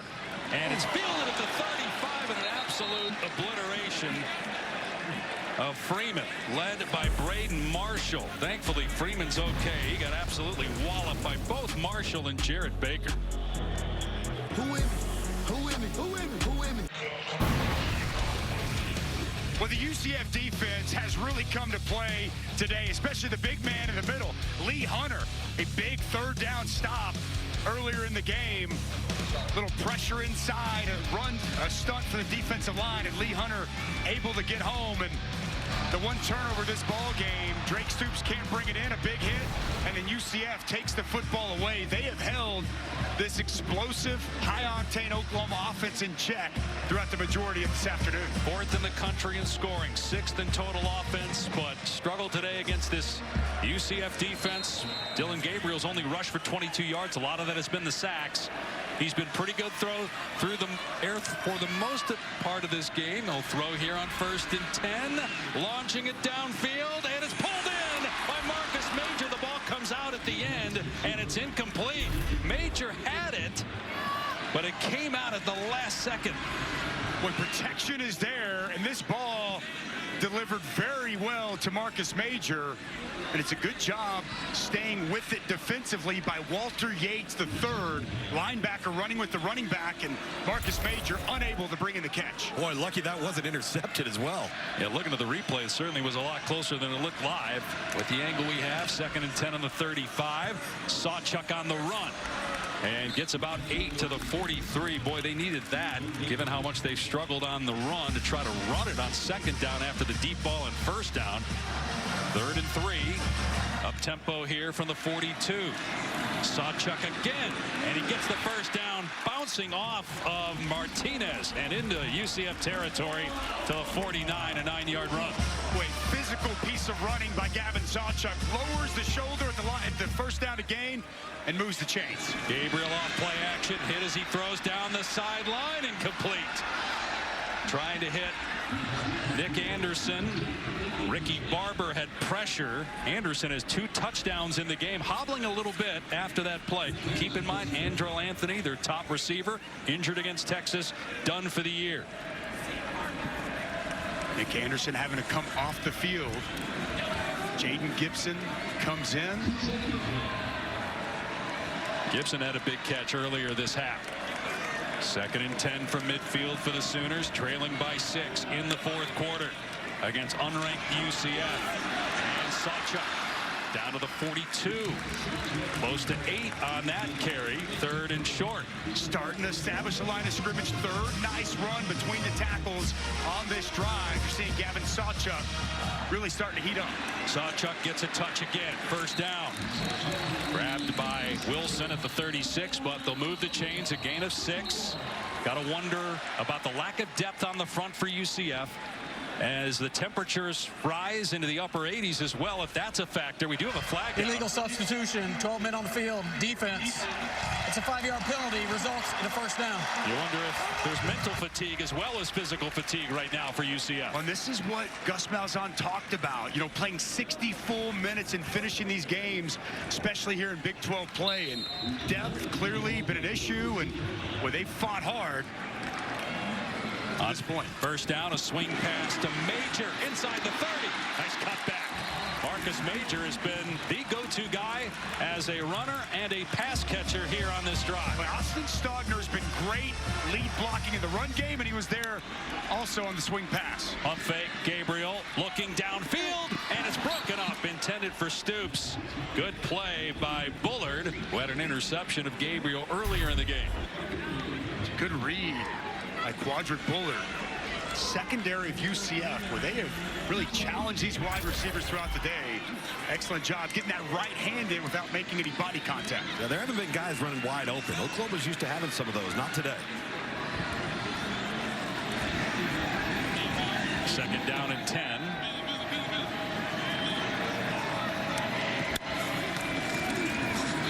Major up the middle, inside the 20. First down for Major to the 12-yard line. As we're inside 10 minutes to go. They went 2 high safeties. Middle of the offensive line opens up, and it's another good lead block by Austin Stogner, getting up on Jason Johnson, the middle linebacker in Oklahoma, for the first time really all game, starting to establish a line of scrimmage and run the football. 10th play of the drive for the Sooners. First down on the UCF 11-yard line. Gabriel, quick throw, caught by Stoops, turns it upfield, and scores! Stoops ties the game with a touchdown. 23 apiece with the point after coming.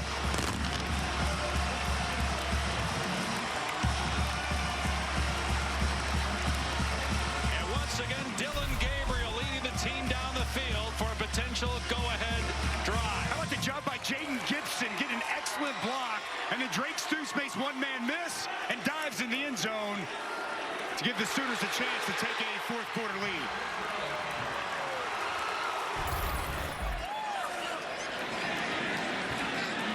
Zach Schmidt, who's missed 2 short field goals today,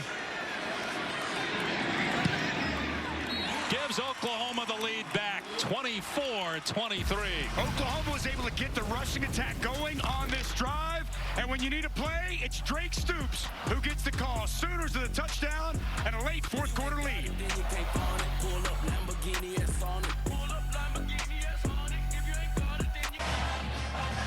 ESPN's College Football and ABC is presented by Head & Shoulders.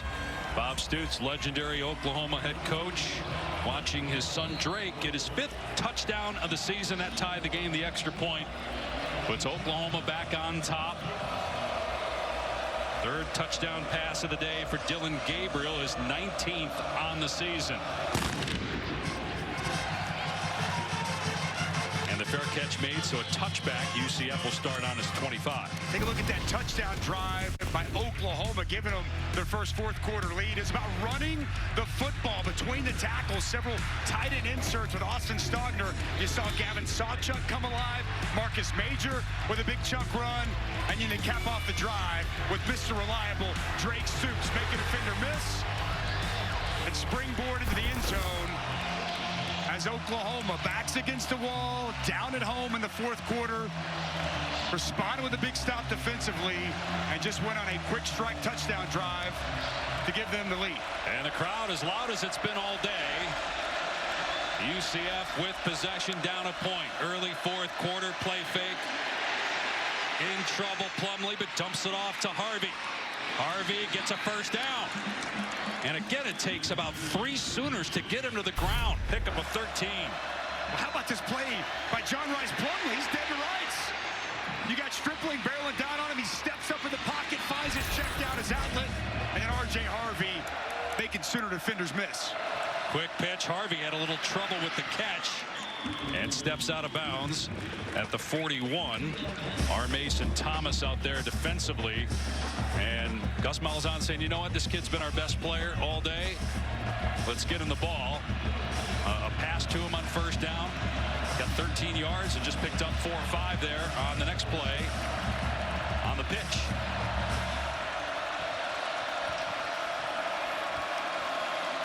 100 yards on the day rushing for R.J. Harvey, over 600 on the season.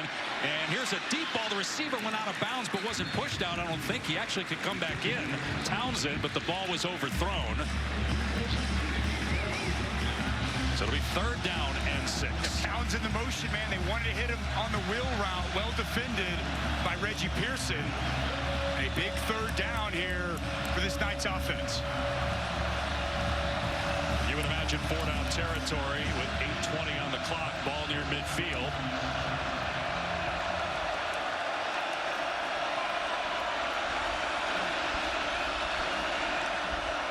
Plumlee to throw, pressure in his face. He gets lit up back at the 31-yard line. The true freshman, Peyton Bowen. Crucial 3rd down. Ted Roof, Britt Venables. They dial it up. The true freshman safety off the edge. No one there to identify him. And a big hit on John Rice Plumlee and a huge sack for this Sooner defense. Aggressive, aggressive, aggressive. That's who Britt Venables has always been. And one of the biggest 3rd down moments of the game, they dial it up and get home. Because that's a 9-yard loss. Now they have to punt with 7:30 remaining. McCarthy gets off another good kick. The last one was 49 yards. This one about the same. Freeman dropped it around the 20-yard line. It'll be Oklahoma ball, midway point of the 4th. 1-point Sooner lead when we return. And guys, 44th start for Dylan Gabriel between UCF and Oklahoma. His team up 1. 1st down from the 20. And not much there for Sawchuk. UCF all over that at the line of scrimmage. Gain of 1 on the play midway through the 4th quarter. Oklahoma was not good at finishing games last year. It's been a different story so far in 2023.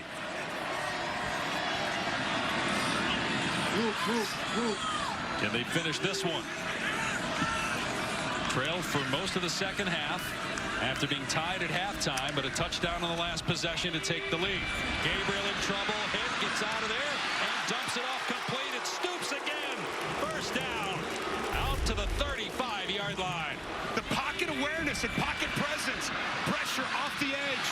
He gets to him right up the middle, steps up in the pocket, and locates his outlet in Drake Stoops. Huge 2nd down conversion for Dylan Gabriel. False start, number 75, offense. 5-yard penalty, 1st down. And I don't know, based on what we saw from Dylan Gabriel, if he would have been able to make these kinds of plays and meet the moment last year. But he told us this week that he's been playing with an edge. He keeps challenging himself. He's worked on his body and gone through a lot of mental reps to try to prepare himself for these moments. Handled it beautifully so far this season. But a penalty there makes it 1st and 15. They're going to run Sawchuk, and he's grabbed to the ankles, and down he goes. Walter Yates had a hold of him at the 32, just a 2-yard run. Getting Walter Yates back is so important for this defense. His presence has been felt here today. Jason Johnson, been a constant. They've been having to rotate a lot of guys at linebacker, but I think Yates has really made a difference for the Knights. Gabriel on play action on 2nd and long. Stoops makes another big catch. Wrestled down, though, a yard short of the line to gain with 6 minutes to go by Jason Johnson. But a gain of 12 to make it 3rd and 1. Oklahoma trying to go quickly here. UCF needs a stop. All that dude does is make plays, man. Major finds enough running room to get the 1st down. Stopped at midfield. The clock will keep moving as Malachi Lawrence, who was injured earlier, is down again for UCF. That'll stop the clock with 5:25 remaining.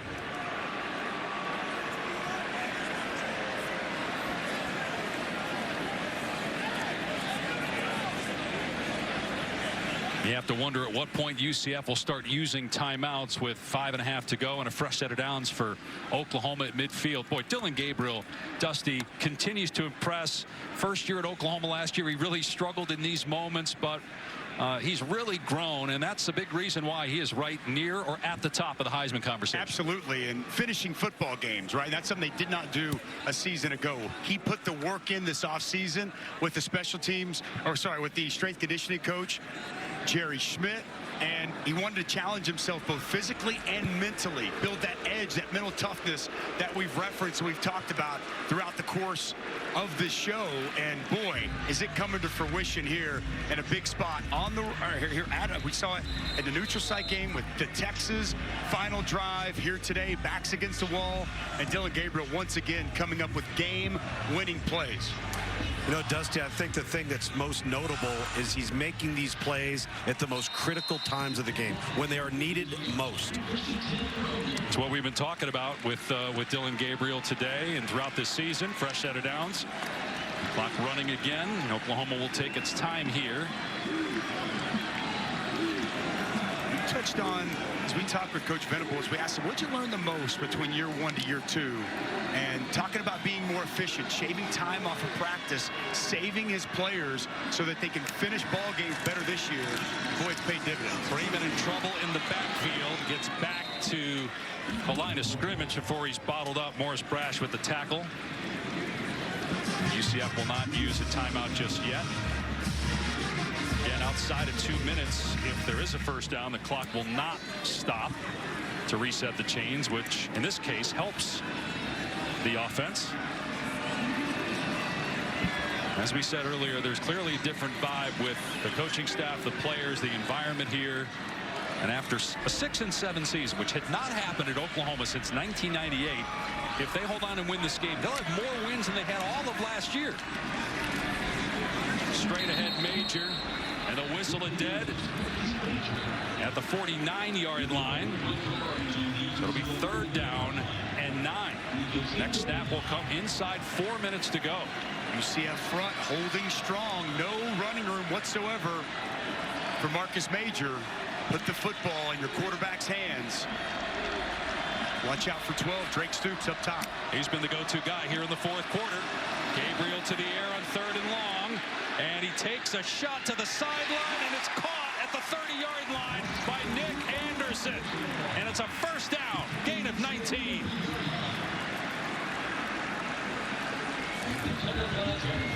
Penalty marker is down. It looks like it's on UCF. Offside. Number 2, defense. That penalty's declined. The result of the play is a first down. Well, how about the protection from the offensive line all day for Dillon Gabriel to survey the field? It's only a 3-man rush. Nick Anderson breaks open, and Dillon Gabriel, with plenty of time, steps into the throw, and another 3rd down conversion here in this 4th quarter. How about him layering that ball over to Corian Patterson in the flat? What a throw to drop it in the bucket. And now we're inside 3.5 to go. Again, UCF with 3 timeouts. Oklahoma going to run it, and Sawchuk breaks free inside the 10 and into the end zone for the touchdown. Flirting with danger there, running laterally, and actually at this stage that's not the worst thing for UCF because it's still going to be a 1-score game, and now they'll have 3 minutes to work with.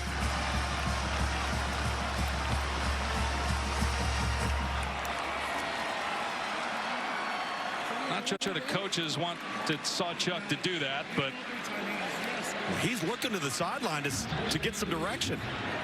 Maybe he wasn't sure, right? Do I go down? Yeah. At the 1-yard line? Maybe. Too early for that with 3 timeouts for UCF. You would think. That's what I was just saying is that's good. That's not the worst thing for UCF. Because if Oklahoma keeps the ball, takes another minute off of the clock, and then they score, that's actually worse in this situation. Still a 1-score game.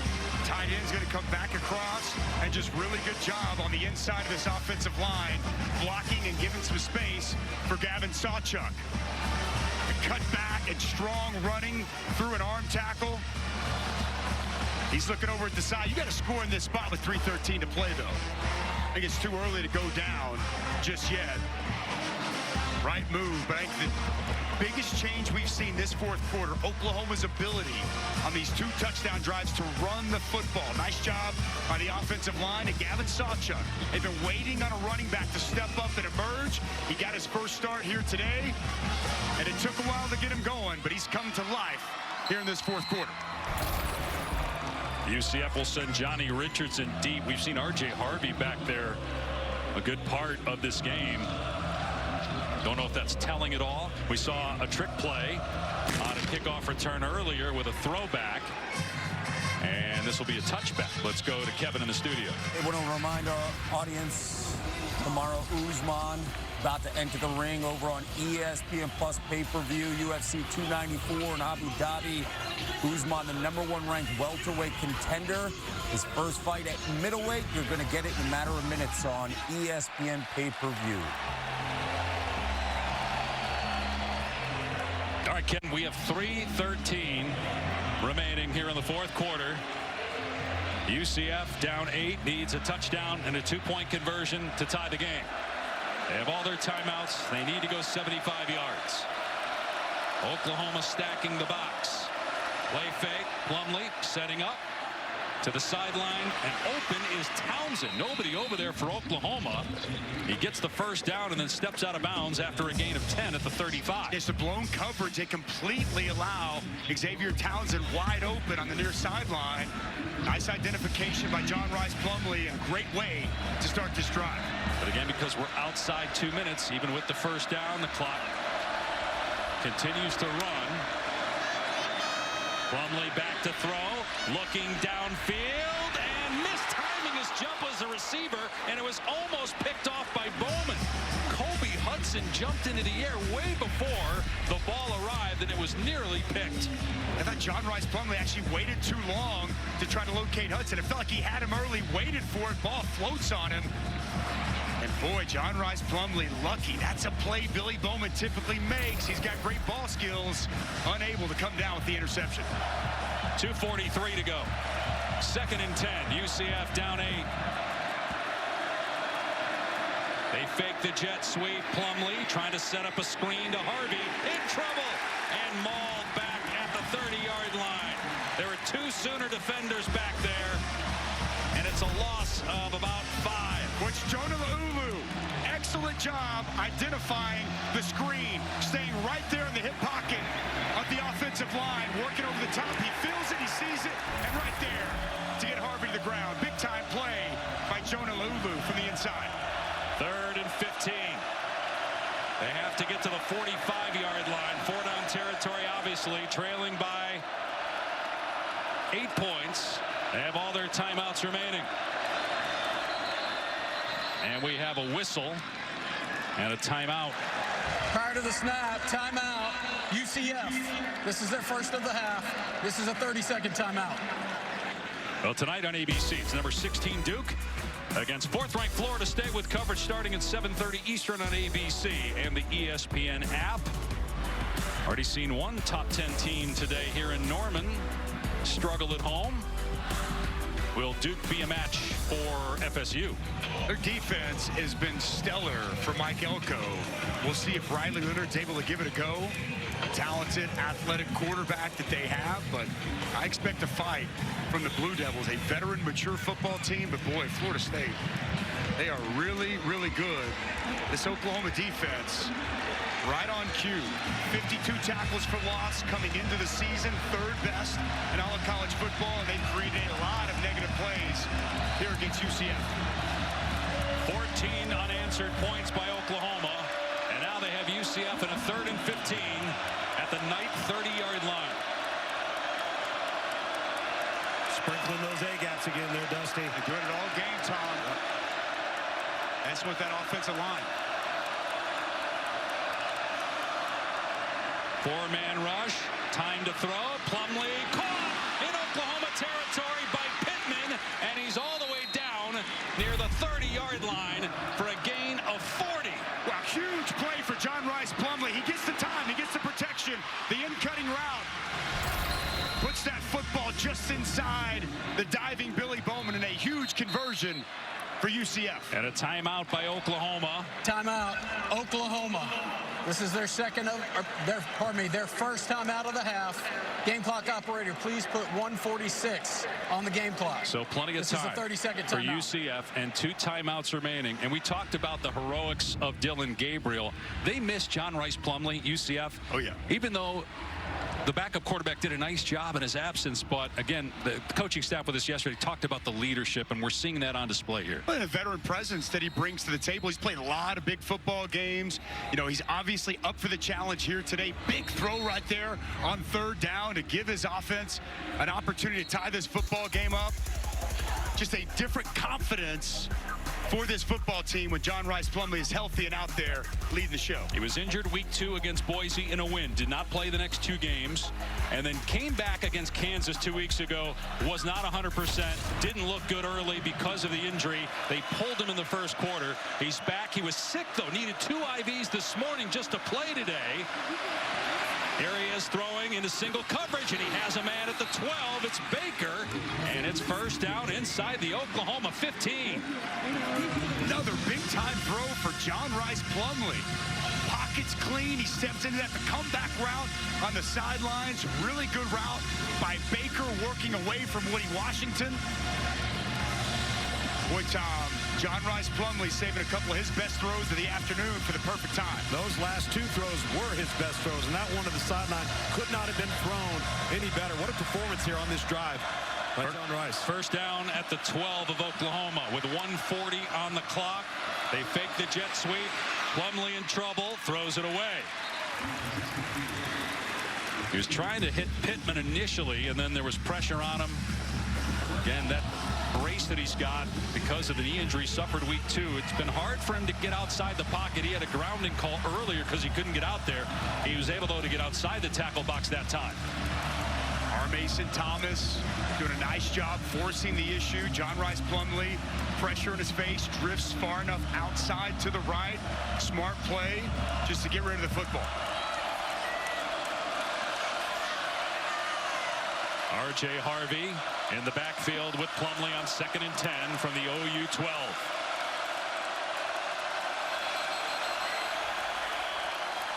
And Gus Malzahn calls a timeout. UCF, their 2nd of the half. This is a 30-second timeout.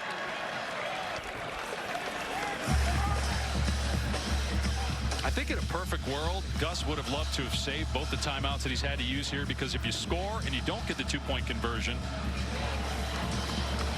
you still, if you had timeouts, with a chance maybe to get the ball back if you obviously stop Oklahoma. But now you're in a situation with just the 1 timeout that, you know, is pretty much do or die here on this drive. You're correct in a perfect world, but you also want to make sure you got the right call, right? Because you got to score a touchdown before you worry about saving your timeout. So Gus Malzahn didn't like what he saw. Get a chance to talk to his quarterback and his offense before this big 2nd down. This is a program that's been ranked 5 of the last 6 years, but of course in the American Conference. They have had, as we just showed you, some wins over top 10 teams. First year in the Big 12, looking for their first Big 12 win. They trail by 8, 1:36 to go, 1 timeout left, 2nd down and 10 at the 12-yard line of Oklahoma. Plumlee to throw, fires to the end zone, and oh my goodness, what a catch, but out of bounds. Baker with one hand made the grab, but he did not land in play. It's an incomplete pass. Wow, this would have been an instant SportsCenter top 10. Grabs it with 1, but that toe out of bounds. It's a game of inches and inches away from an incredible catch. But that foot's out of bounds. That's incomplete. Give Woody Washington some credit, too, as the ball arrived. Enough contact to force him toward the sideline. Could not get the foot down. It's 3rd down and 10.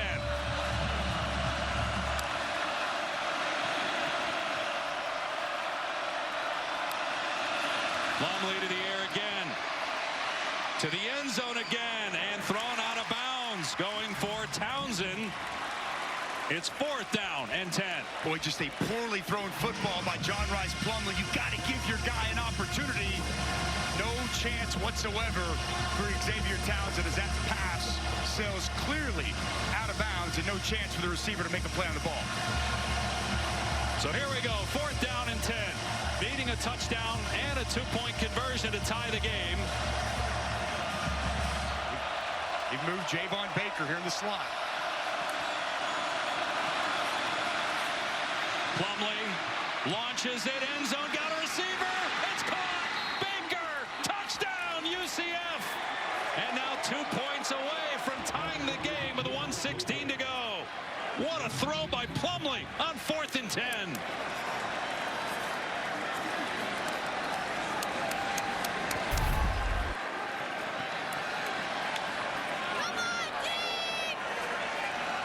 UCF 0 for 3 this season on 2-point conversion attempts.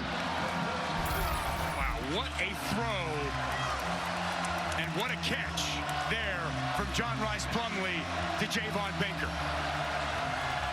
Looking for their first 2-point conversion, trying to tie the game. Plumlee, a backwards pass, looking for the double pass as Townsend stays tackled. Back at the 10-yard line by Dolby, and Oklahoma maintains the 2-point lead. A trick play that never had a shot. Well, Oklahoma had to get a stop defensively, and we've seen Gus Malzahn, we've seen Darren Hinshaw dig into their bag of tricks all throughout the course of the day. Looked like a potential double pass. We can go ahead and roll that, guys. As you're going to see, Kendall Dolby come up, make an excellent tackle in open space. He was looking down the field. It was well defended in the end zone. Boy, Kendall Dolby with the tackle of the season for him in the open space, slamming Xavier Townsend into the ground. What'd you think of the call? Seemed like they got a little bit cute in that spot. You know, their offense have been able to run efficiently. I would like to see something R.J. Harvey, as tough as he's been to tackle throughout the course of the day.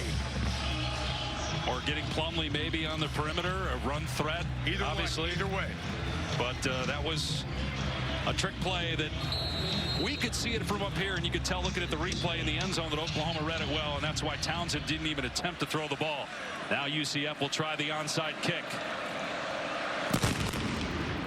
A sidewinder, and the ball's on the ground. I think Oklahoma got it, though. It was muffed initially by the Sooners, and they did get it at the 47-yard line. Recovered by Stogner after the initial muff by OU, and so one timeout left for UCF. That's it. Boy, almost a perfectly executed onside kick. Jalil Farouk on top of it. Ball squirts out. And then it's the senior in his second stint at Oklahoma, Austin Stogner, come diving in on the football to avoid a potential disaster finish and ending for the Sooners. Wow. Gabriel takes a knee. Gus Malzahn will use his last timeout, but timeout, UCF. It's their final timeout of the half. It's the 32nd timeout. All Oklahoma has to do is take a knee on 2nd down and 3rd down, and the Sooners are going to escape with a 2-point win and stay undefeated. Survive and advance, as they say, right, Dave? Sometimes you're going to get tested, you're going to get challenged. You just got to find a way. And here's the 2-point conversion. Kendall Dolby does an excellent job identifying the throw out to the flats, engages immediately, and quality job tackling, wrapping, and getting into the ground. Dusty, they always say in those situations, use your best 2-point play, right? And right. I guess that's their best 2-point play, but given the context of how the game has gone, it just seemed like, and obviously in hindsight it's easier to question when it doesn't work. As Gabriel takes a knee, he'll have to do it one more time, and that will end this game. And it's well defensed by Oklahoma, right? They were smart. They did not come up overly aggressive on the back end. They cover the downfield route and able to execute and get Townsend to the ground. Boy, what a UCF still searching for that first Big 12 victory, but man, they showed a lot of fight, a lot of grit, a lot of toughness here today off the bye. 13 players having to get IV'd. They gave Oklahoma all they wanted and some this afternoon. They were prepared, that's for sure. And to the Oklahoma defense, they were ready for the gadgets. They were ready for the misdirection, and they defended it well. Oklahoma goes to 7-0 for the 3rd time in the last 5 seasons. 4-0 in Big 12 play. They have to go to Lawrence next week. They're in Stillwater for Bedlam November 4th. They play West Virginia here. They're at BYU. And play TCU here in Norman as well. But a 31-29 victory today. They've exceeded their win total from all of last year. And you mentioned this late in the 4th, that you're going to have games like this that you have to find a way. Dylan Gabriel, like he did against Texas, did here today, leading the team down for the game-winning score. You got to finish. You got to close out games, and that's exactly what Oklahoma was able to do here. Trailing early in the fourth quarter, fight back, take a lead, and secure it with a big two-point conversion stop defensively. Look, there's going to be a lot to coach up for Coach Venables. It was far from perfect or pretty, but a win is a win, and they're able to secure that here this afternoon. All right, let's check in with Tom, who's trying to get a hold of Dylan Gabriel as he shakes hands with some of his former teammates at UCF. That's right, Dave. A lot of former teammates, obviously a lot of high fives. A well-liked young man there and from Orlando, Florida. Listen, didn't start out the way that you wanted to. What changed for this football team in the fourth quarter? Man, we came out slow and we let them, hang in there. But I just love the way we finish, and with adversity, continue to just find a way to win, and UCF's a damn good football team as well. So just, credit to them playing their butt off, and then us coming out with a win is the main thing. You struggled a little bit in the run game, really the first three quarters. You made some really good plays in the passing game in the fourth, but that's where the run game got started. What tweak did you guys make for the run game to get going? Slight adjustment, in the run game with one of our run schemes, and then just the guys running downhill, man, they killed it. They played their butt off, so hats off to them. And then the O-line, of course, setting the tone up front. All right, man, go finish those pats on the back. Good luck. Thank you. Thank you. Oklahoma hangs on to win it 31-29 with a stop on a two-point conversion attempt by UCF in the final 2 minutes. For Dusty Dvorak, Tom Luganbill, our entire outstanding ABC crew, I'm Dave Pasch. Thanks for watching. So long from Norman as Oklahoma goes to 7-0. Now back to the studio. Dave, Dusty.